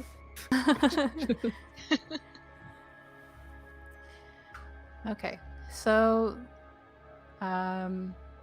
you guys get up into this arena facing your opponents. There's like a bit of trying to hype the crowd up in your favor, so to speak. The two houses that aren't whose teams aren't currently out, they sort of pick a side. You see like just a mix of like bunny ears in the audience, and also like a mixture of howls and stuff as they cheer you on throughout this. You hear from the Loonwise house, Eric Shaw, and then Oz is just like, weren't we supposed to be cheering Juno's name? Like, he just kind of speaks No, up. please, it was a joke. Please don't do that. Please, whatever you do, please don't do that. Please. I think we should maybe chant Joey's name as well. That's a good idea. And I I started like that. Joey Hart. Joey Hart. Joey Joey Hart. catches on, and there's just like Dawn is just like, Dawn Englewood from the center of the And crowd. Eric is very quietly going, Joey Hart. Joey Aw. Hart. Aw. Can I make when Dawn chants her name a kind of echo? Okay, I want yeah. to like amplify Dawn's as well. I feel bad for her. We've given her. She's trying the hardest. Yeah, she's She's just a Under a lot minor of pressure. character. She doesn't matter. Everybody matters. okay. Yeah. I would say you're using like a spell to do that. Like an amplifier. Okay. We don't make yeah. picking a category easy for you, do we? No. you don't. That is accurate. I would say, Seems kind of like an illusion. yeah, it does thing. seem like a charm, sort of. Just give me a charm roll with your magic die. 5. Nice. So it doesn't last very long, but you do you do see that Dawn kind of lights up, hearing somewhere like off in the distance, like she hears the echoing, and she's like, yeah, like she's like, we got this. You guys kind of square up at the center. You're in you're very close quarters. There is 3 of you on each team. The Lapendor house team, you would know to be, I have that here somewhere. You have Farah Cho, who is a very thin, frail-looking girl. She's of Asian descent. You've fought against her before, and you know her to be kind of like the defense on their team. She often like buffs her team and tries to keep out of the way of any attacks that come towards her. You know, Harold Donis, who's kind of like the brawn of the team. You notice there's like areas around the edge that have like large pieces of stone for like, you would know that you could use those as projectiles if you need to. Harold tends to go with those a lot. You guys each you get about 10 each per round. And then another familiar face is Fink Ferris, the person who had given a potion to Juno earlier. He is very new to the team. But yeah, you guys kind of square up there. Do you have anything that you do when you feel like you're trying to psych out the other team, or are you more honorable and like have a good match sort of situation? Man, the drug test. I think that same amplify spell, and that's why it came so quickly to Joey, is to try to amplify as many of the wolf howls as possible. Okay. Yeah, you can definitely do that. Performance, hands, and potions. Yeah, you can do another charm roll for me. Eric, what do you do? Eric he has just completely transitioned into strategist mode now. He's not really doing anything except analyzing his opponents and trying to figure out the best path of attack. It was only a 2 for charm. It doesn't work quite as well as you want it. It kind of you hear a little bit of a ripple, but then it doesn't carry on throughout the whole crowd. You do get an adversity token for that, though. From the same sort of box overhead, you hear them announce all of your names like one by one and the teams and stuff, and they tell you to get into your positions before they start counting you down from 3 to fighting, and you would know that you need to like get a spell out immediately. I would like you guys to roll flight for me to determine who goes first.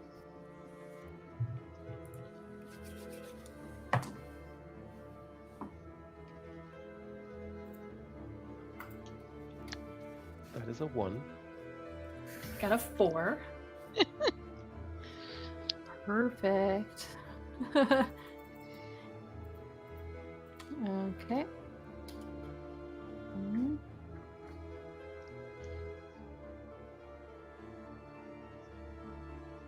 And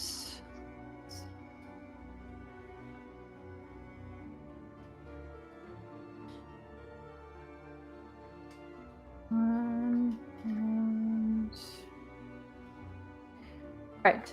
So as soon as the fight like signal goes, Dawn right out of the gate kind of she lets like kind of a burst of air out from like directly in front of her, trying to push back Farah Cho, who's very like petite. She like takes her out in a strategic sort of situation, and very successfully.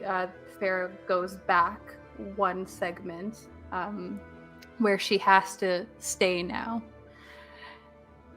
and then right after that, both Joey and Eric, you get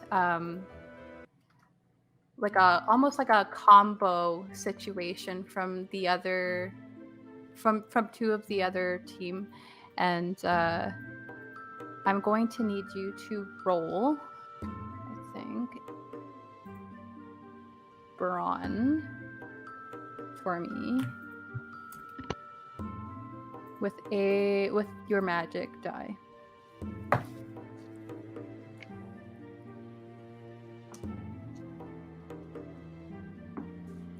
9. 10. 9, 10. So you kind of get this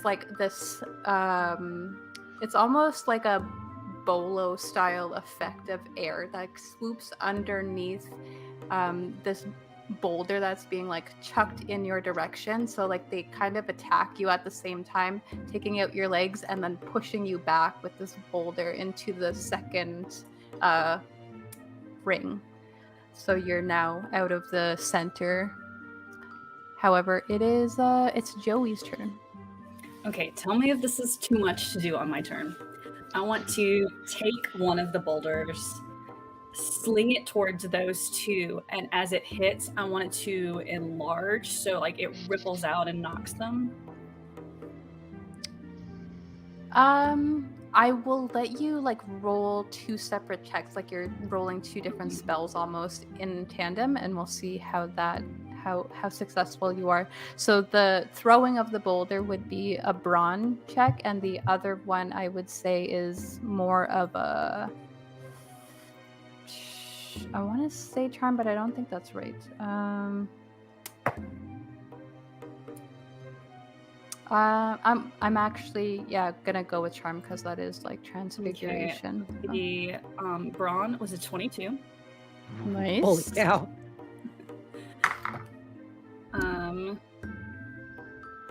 And that was a 22 without my magic die. Okay. The charm is only a 3 though. Okay. But if I add my magic die to the 22, it makes it a 25. Holy cow. I'm really good at brawling, you guys. You could have just thrown a softball at them and killed them. The charm. The charm was a what? It's only a 3. Okay. So who are you aiming at? Are you aiming at the 2 in the center? Yeah. Okay. So you're aiming at the 2 that just attacked you and Eric and pushed you guys out of that area.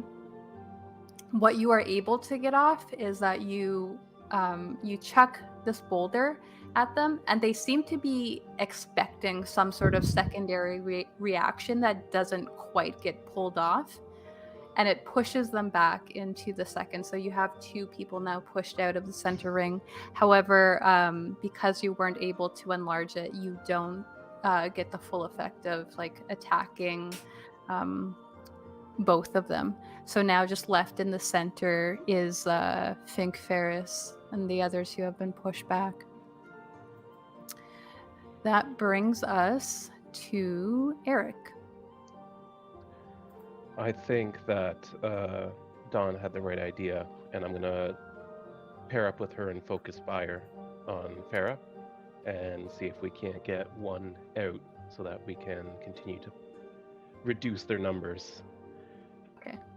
So what I'm going to do is, as soon as he hits the ground after being pushed back kind of thing, he's gonna just kind of roll and get up real quick and just like launch 4 rapid succession bolts of magic, trying to take her completely off her balance and push her back as far as he can. What sort of magic would you say? Is this like a fight check? Is that what you're going for? Oh, definitely. Yeah, they're like just bolts of pure raw magical energy that'll hit with an impact and burst. Cool. So roll that for me, and I'll roll that for Farah. Oh, my best, that's for sure. But I've got a bunch of adversity tokens, so I should probably use some of those.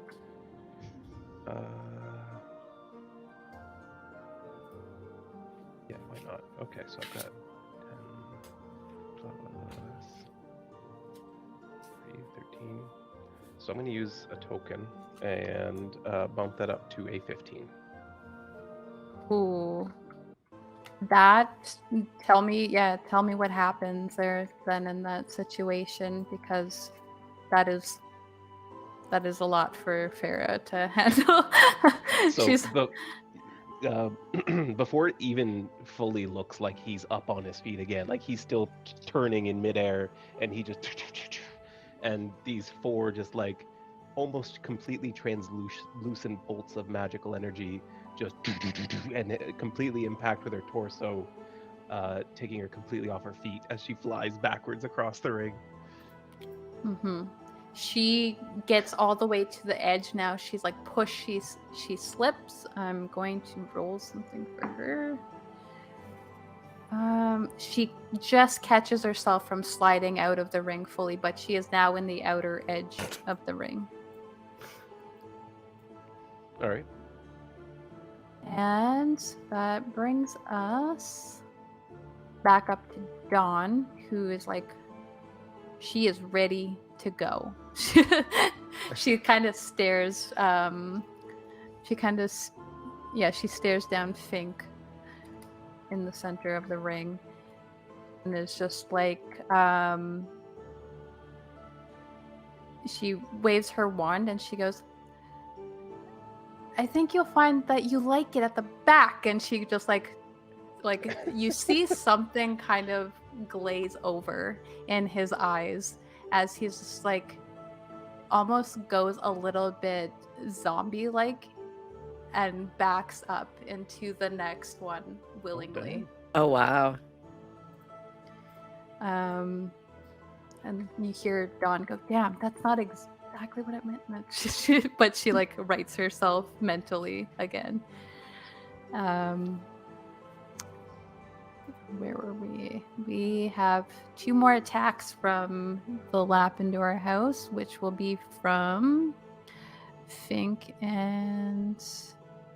No, that'll Harold. be... Yeah, Fink and Harold.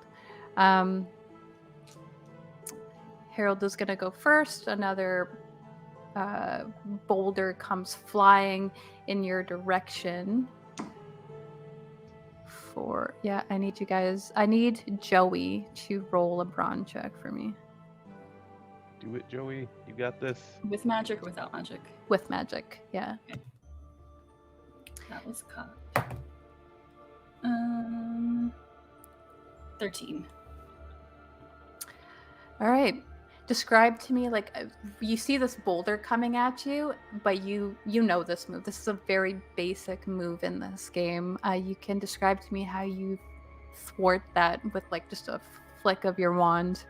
I want to have it crumble to dust and then literally just, like, dust my shoulder off.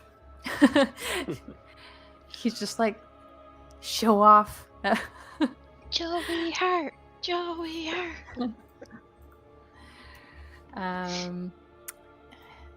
Harold is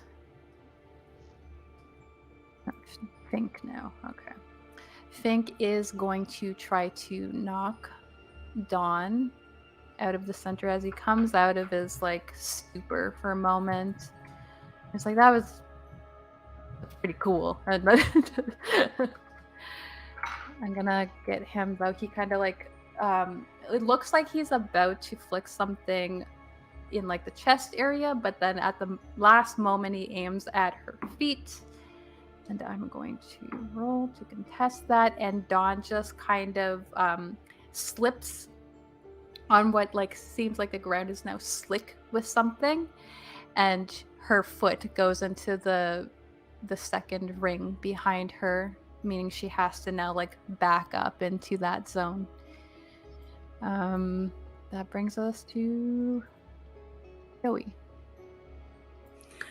Remembering class this morning, I want to send a like black tangle tentacle thing that we saw the teachers do towards Fink, and I want it to like grab his ankle and pull him back into the next. Give me a fight check with that one. Okay, good. 7 plus my magic die that I keep forgetting.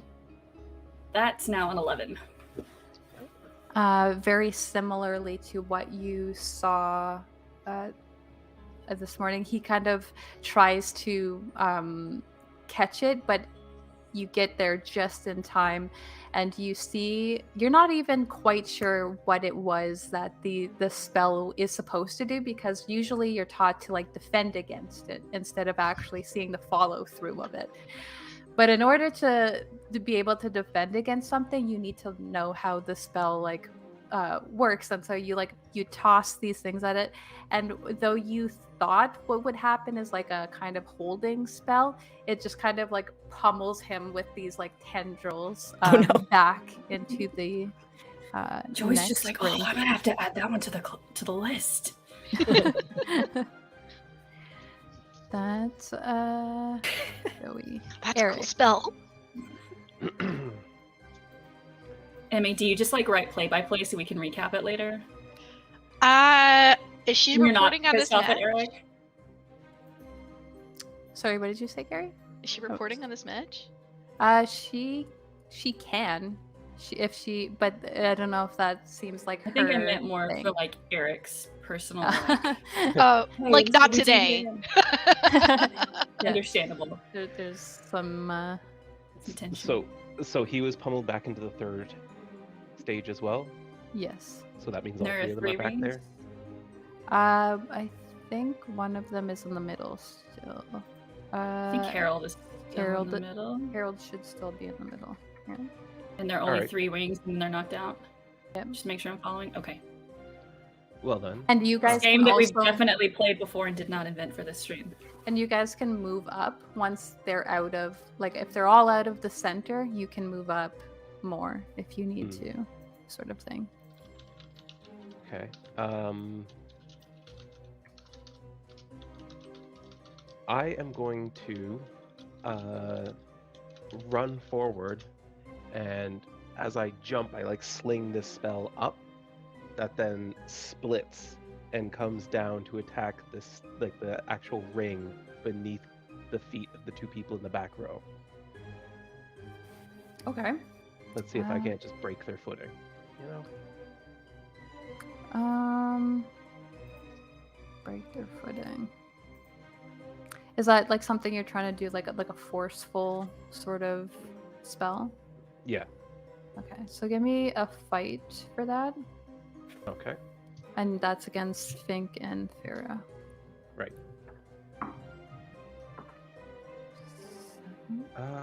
Darn. Well, that is only going to be a 6.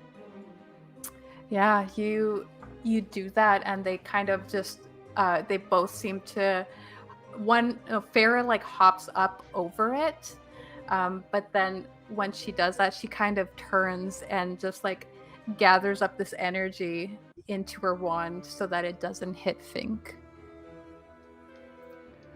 Oh, man, I'm off my game. All right. You guys are going to have to do cleanup. I'm just gonna hype up Eric. You've got this. Just for you. It's just for you.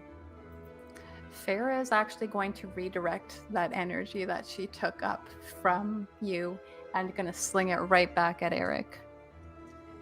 So, see how that goes. You need to roll fight for me, and Okay. you need to beat a 10. It's all for me. Eric Shaw. Eric Shaw. That's 13. Nice. So So describe how he kind of thwarts that. like he hits the ground, he sees that it's already off, and he tries to right himself, and immediately this bolt of energy is coming back at him, and he just deflects it off into the crowd, probably. I don't Yeah, know. it just goes like up over them, and everyone's like, Eric Shaw!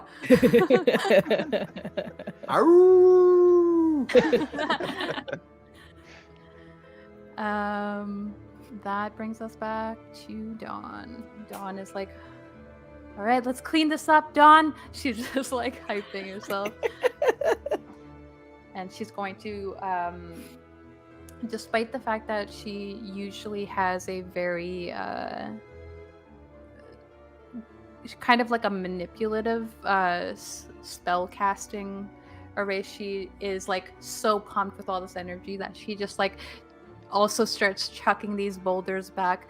But the one that she's chucking, kind of, there's like a shimmering energy, almost like a little comet tail coming out from it as she tries something.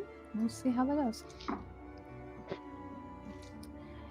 She is aiming for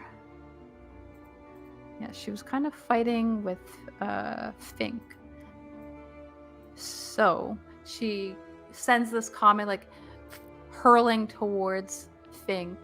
And just as he tries to brace himself against it, it just kind of like condenses in on itself and becomes like super small, but it hits him like right in the chest, and he just like lets out a big oof, and you kind of just see like the life get knocked out of him as he falls back out of the ring. Just before he hits the ground, there's just kind of like this like a feather fall situation where he's just like slowed and kind of let down gently onto the ground, and people rush out to kind of like tend to him to make sure he's okay. But Fink is out of the ring now, and we're gonna go up to Lapendor, who Farah is in the last ring and Harold's still in the second ring. Yes. Yeah. Okay. So we are gonna go with Harold, who is going to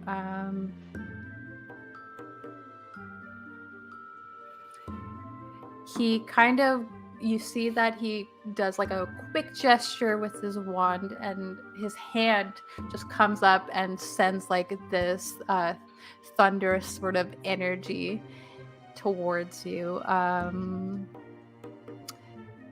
gonna go with Eric. All right. We're gonna do a fight check against each other here.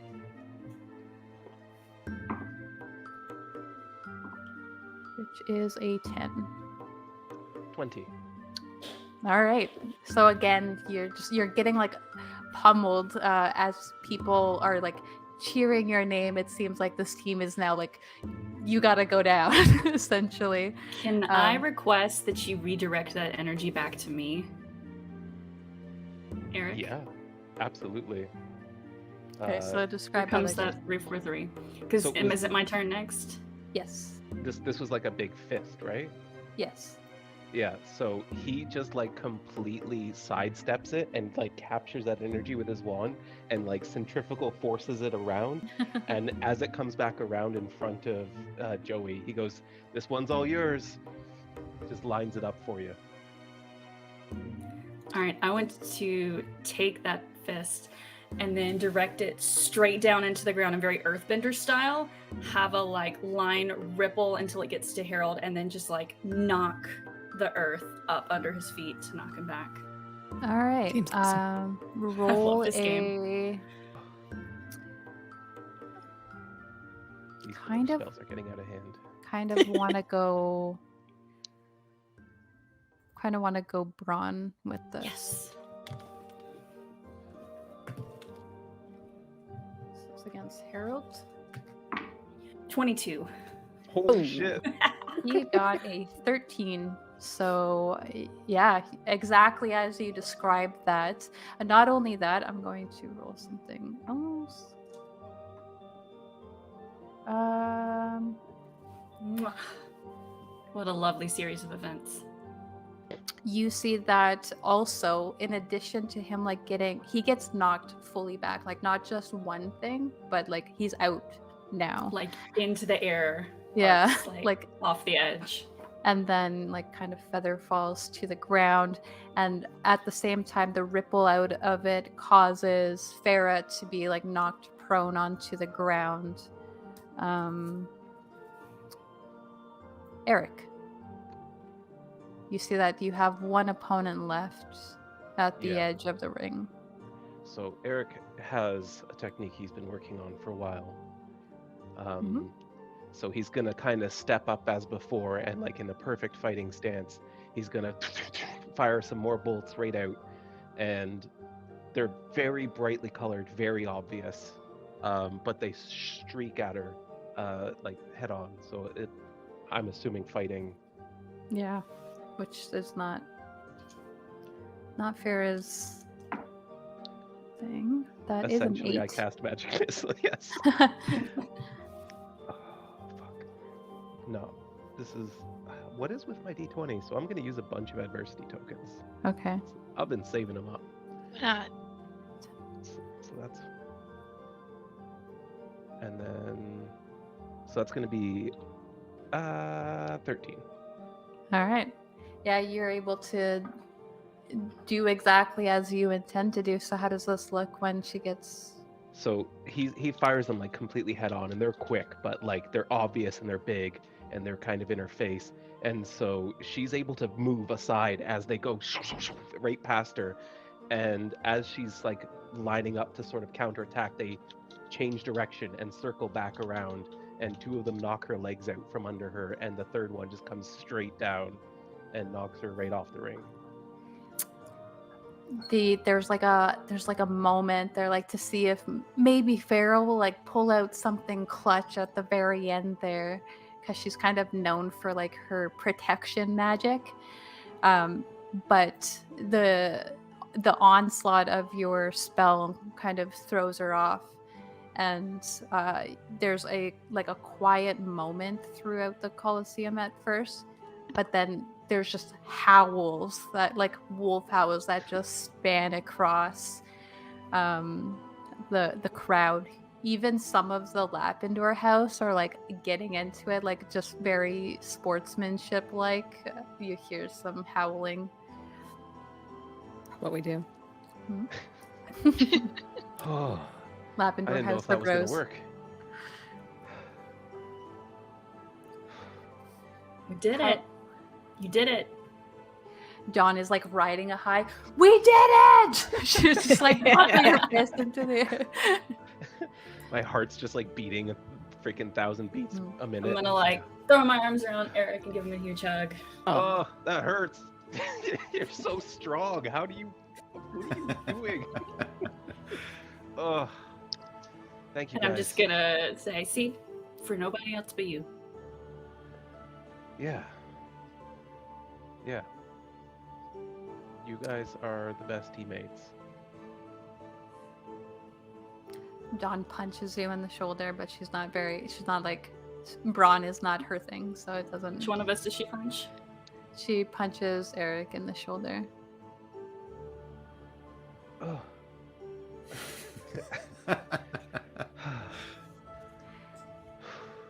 Well, So off to a great start. so over the next little while, you guys, the matches continue on. You guys move up to like the next stage. Eventually, like you're facing off against another house. You have one more battle after this, which I would like you guys to just roll a general check of, I would say brawn from Joey, since that tends to be where you lead and Eric fight. Is that Okay. fair to say? Yep, it sure is. I'll roll for Dawn. With our magic die or just a straight roll? Magic die, yeah. 17. Dawn I cannot gets get this dice in 12. order. That's going to be an 8 for me. Okay.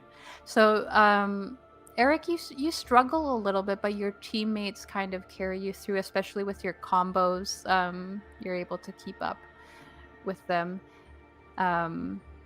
You eventually end the day or the afternoon by winning this tournament.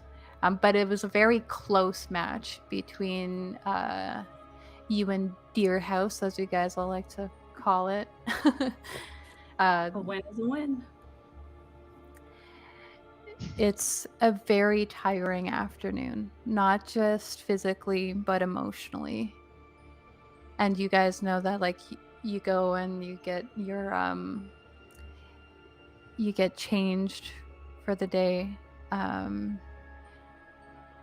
The rest of you stay after everyone kind of clears out. There's food just like everywhere. Like, this place is a freaking mess. You have a lot of work ahead of you.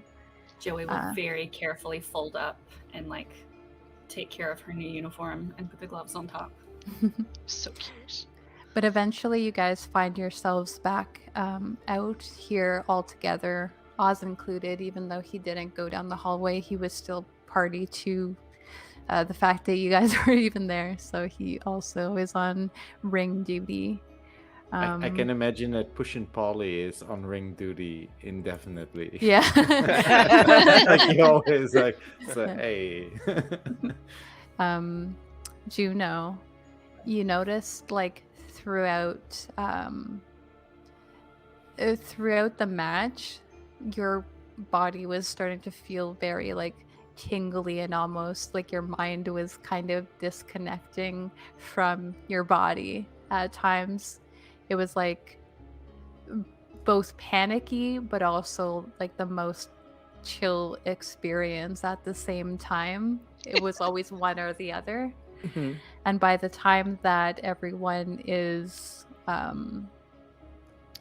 kind of settled into, okay, now you guys got to start doing all of your chores now, you will have a sort of like advantage on any flight checks that are needed over the next few hours. Okay. That's what happens when you're flying high.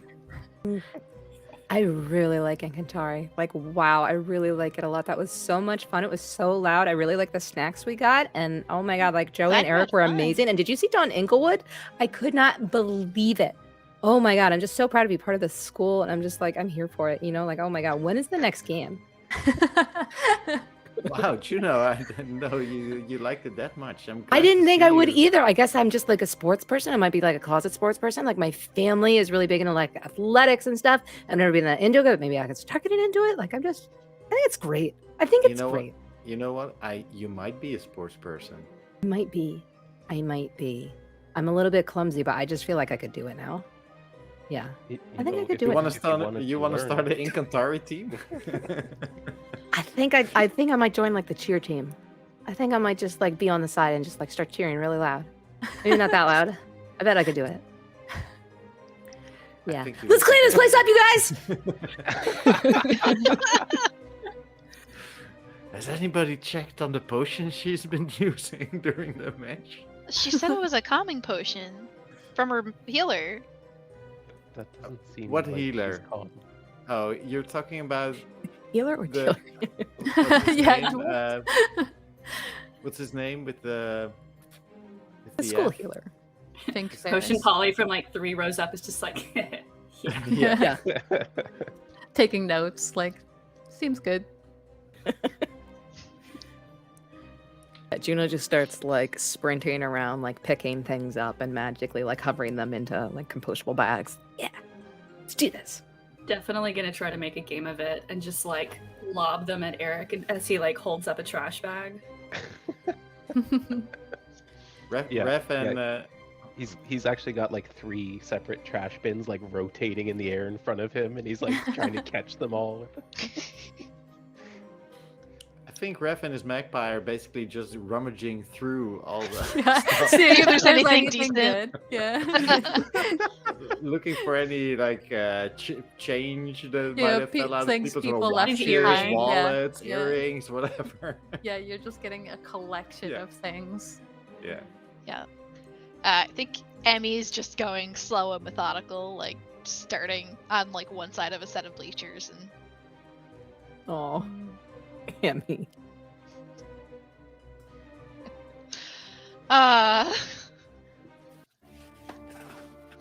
Is there anything that you guys would like to do? You have probably like you'd expect you'd be here for the next 2 hours or so. Juno would probably like buddy up cleaning duty with Oz, Mhm. and like over the course of 2 hours, like just being like super chatty, and like it comes out like, oh yeah, no, my mom's a mermaid, and blah blah blah, and blah blah blah blah blah. He's just like, that Um, was true. That was you? Yeah, my There's mom's a a half mermaid. human. Half human. Yeah, that's me. That's used to, so like, cool. I wanted to keep that a secret, but like I don't know why. That's pretty cool. is My really cousin's cool. actually a singer in Siren's Kiss. Did you know that? Yeah, I had been to like all their shows. It's He great. Opens up his robe and you see a Siren's Kiss t-shirt. No way. I have tickets to the May concert. Do you want to go? Like, you see that he just gets he blushes like so hard. Yeah, that'd be really cool. High five him. Awesome.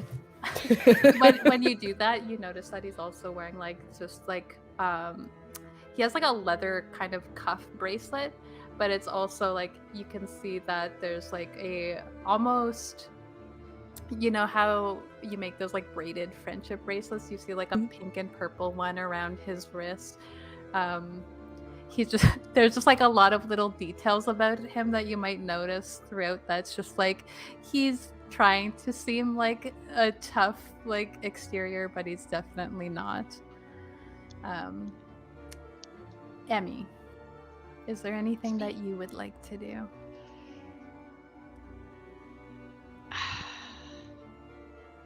I think at some point she's gonna like find Eric and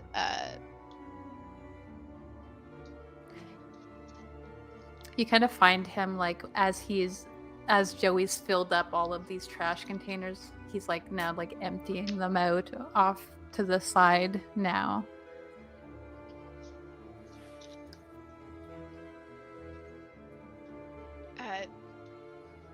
So like she doesn't like even like make an attempt at like easing into a conversation. She says It tracks. I guess you could start by undoing the spell. Yeah, that makes sense. Hold still. Hang Do on. you- Do you need me to roll for this? Yes, I do need you to Oh, roll. God. Emmy a run? turned a tape recorder on in her bag before she came over and asked him to undo the spell. My God. Okay, Um, so that's going to be a charm check with your magic Okay. die. And you've done this before, so I feel like that lowers the DC for you. Okay. 14. Yeah, so you just kind of, it's almost like something was stored up in your wand. You can see like an outpouring of magic into Emmy. Emmy, it's like kind of like a jogging of memories sort of at first until they eventually just like land in place and are now part of you again. And you do like feel like the same like hurt and worry that Eric tried to take away from you. That's all of it.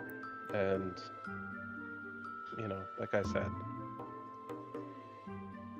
if you can't trust me as a friend anymore, I get it. But you're kind of an amazing person, so if you can forgive me, then I would like to continue to help you with your investigating.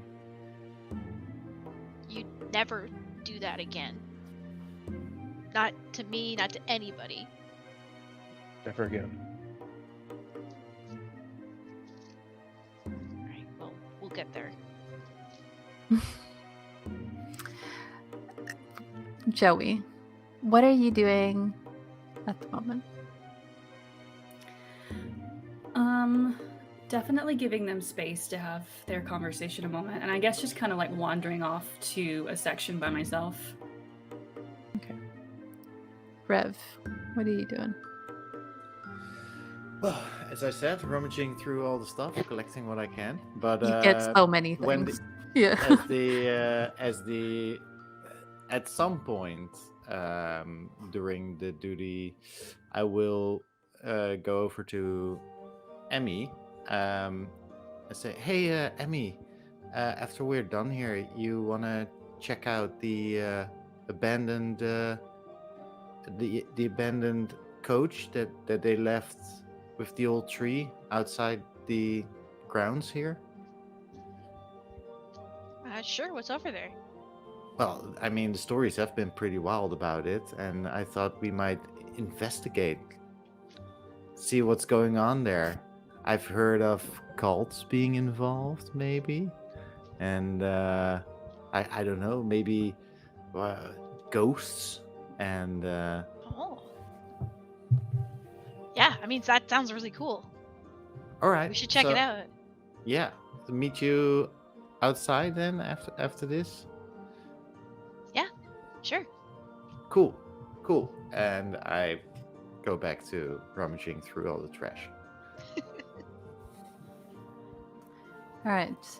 It is getting to 3 o'clock. I want to kind of wrap things up, but you guys feel free to interject as well.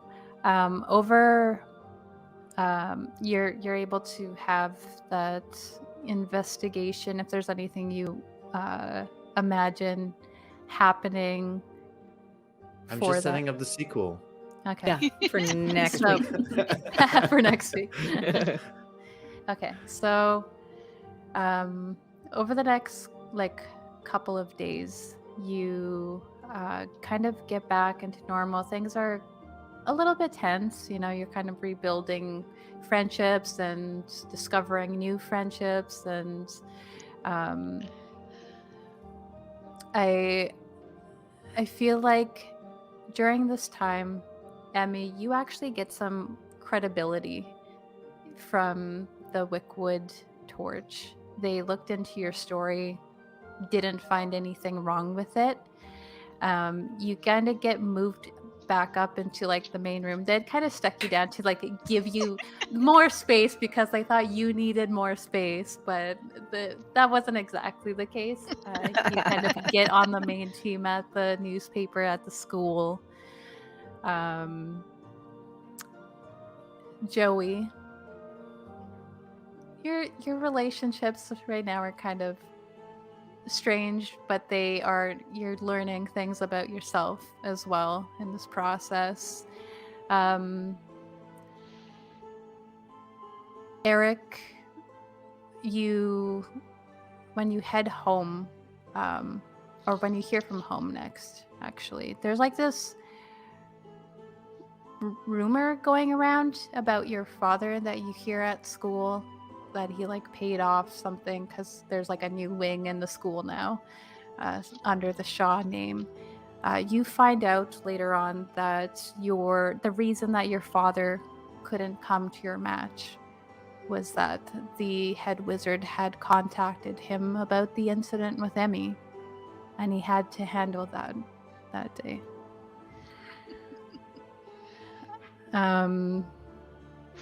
How does Eric feel God. about that? You wrecked? You okay?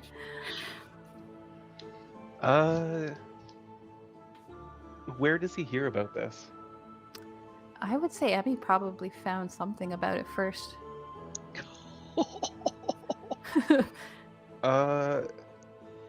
He kind of he reads what she gives him, and just kind of.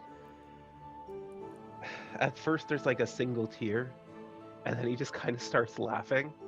It's just I don't know what to feel. Oh.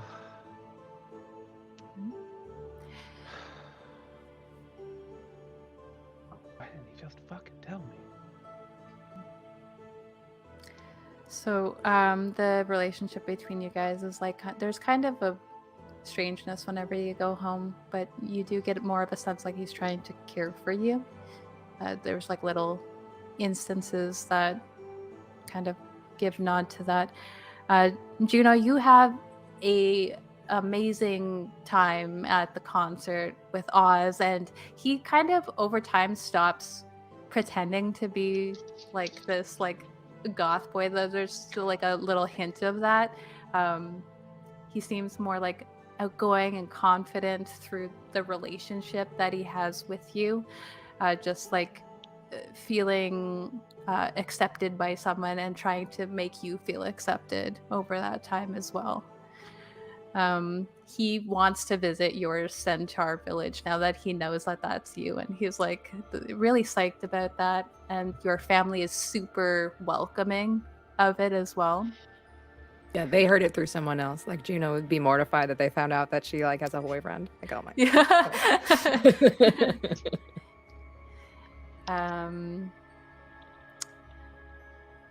Rev, you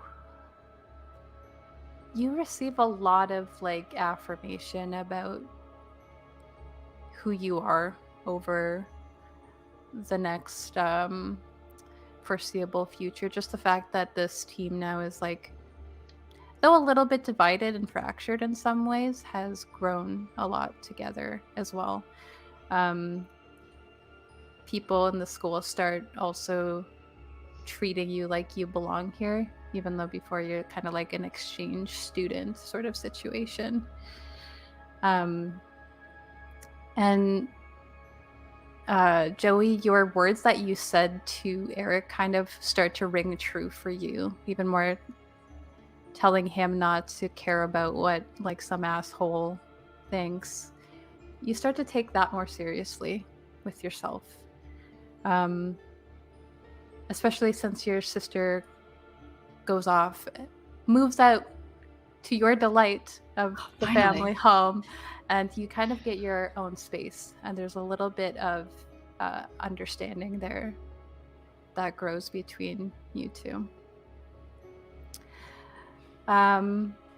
You were trying to set us up for a sequel, so I'll give you this. Near the end of the school, you guys kind of find yourself in a similar situation of you guys are on ring duty. You looked into a story a little bit too far one evening. I'm sorry, guys. This one's It on me. Wasn't our was fault Rev. this time. We were dragged into it. As you are on ring duty, you hear just this rumbling from underneath the west side of the Colosseum. The floor begins to crumble and shake and rattle and give way. You see just this, like, very slowly, all of the ground starts crumbling in that area, and you hear this, like, buzzing sort of noise as this large creature that looks almost dragon-esque starts clawing its way out of the floor, but its whole body is covered in hair that is like yellow and black, and you hear like a bee buzzing, and this little swarm of smaller ones is like around its head. You guys, wands at the ready, are now face down with something you've only seen in books, a bumble dragon. Nice. So I would like, we have to wrap up here, but I would like to invite you guys all back to play this again sometime down the line. Can't wait. We'll Yay. be back. Breakfast Club who? So remember to go check out Mates of Fate and Knights of Silver Moon and Clickety Clackety Roll to Tackety. It looks like Kaz the DM is live. Kaz is one of our players here, so I feel like we should go and raid into Kaz. Yay. Yes. Awesome. Shout out to Hunters Entertainment for making Kids on Brooms system. And also shout out to Norse Foundry for the magical music that you guys hear in the background. And thank you so much to the players at the table. A fine group of players, if there ever was. This was so much fun. Thank you So so much much for Amazing inviting group me. of role players. You guys Yeah. are amazing. Thanks This is for having me. amazing.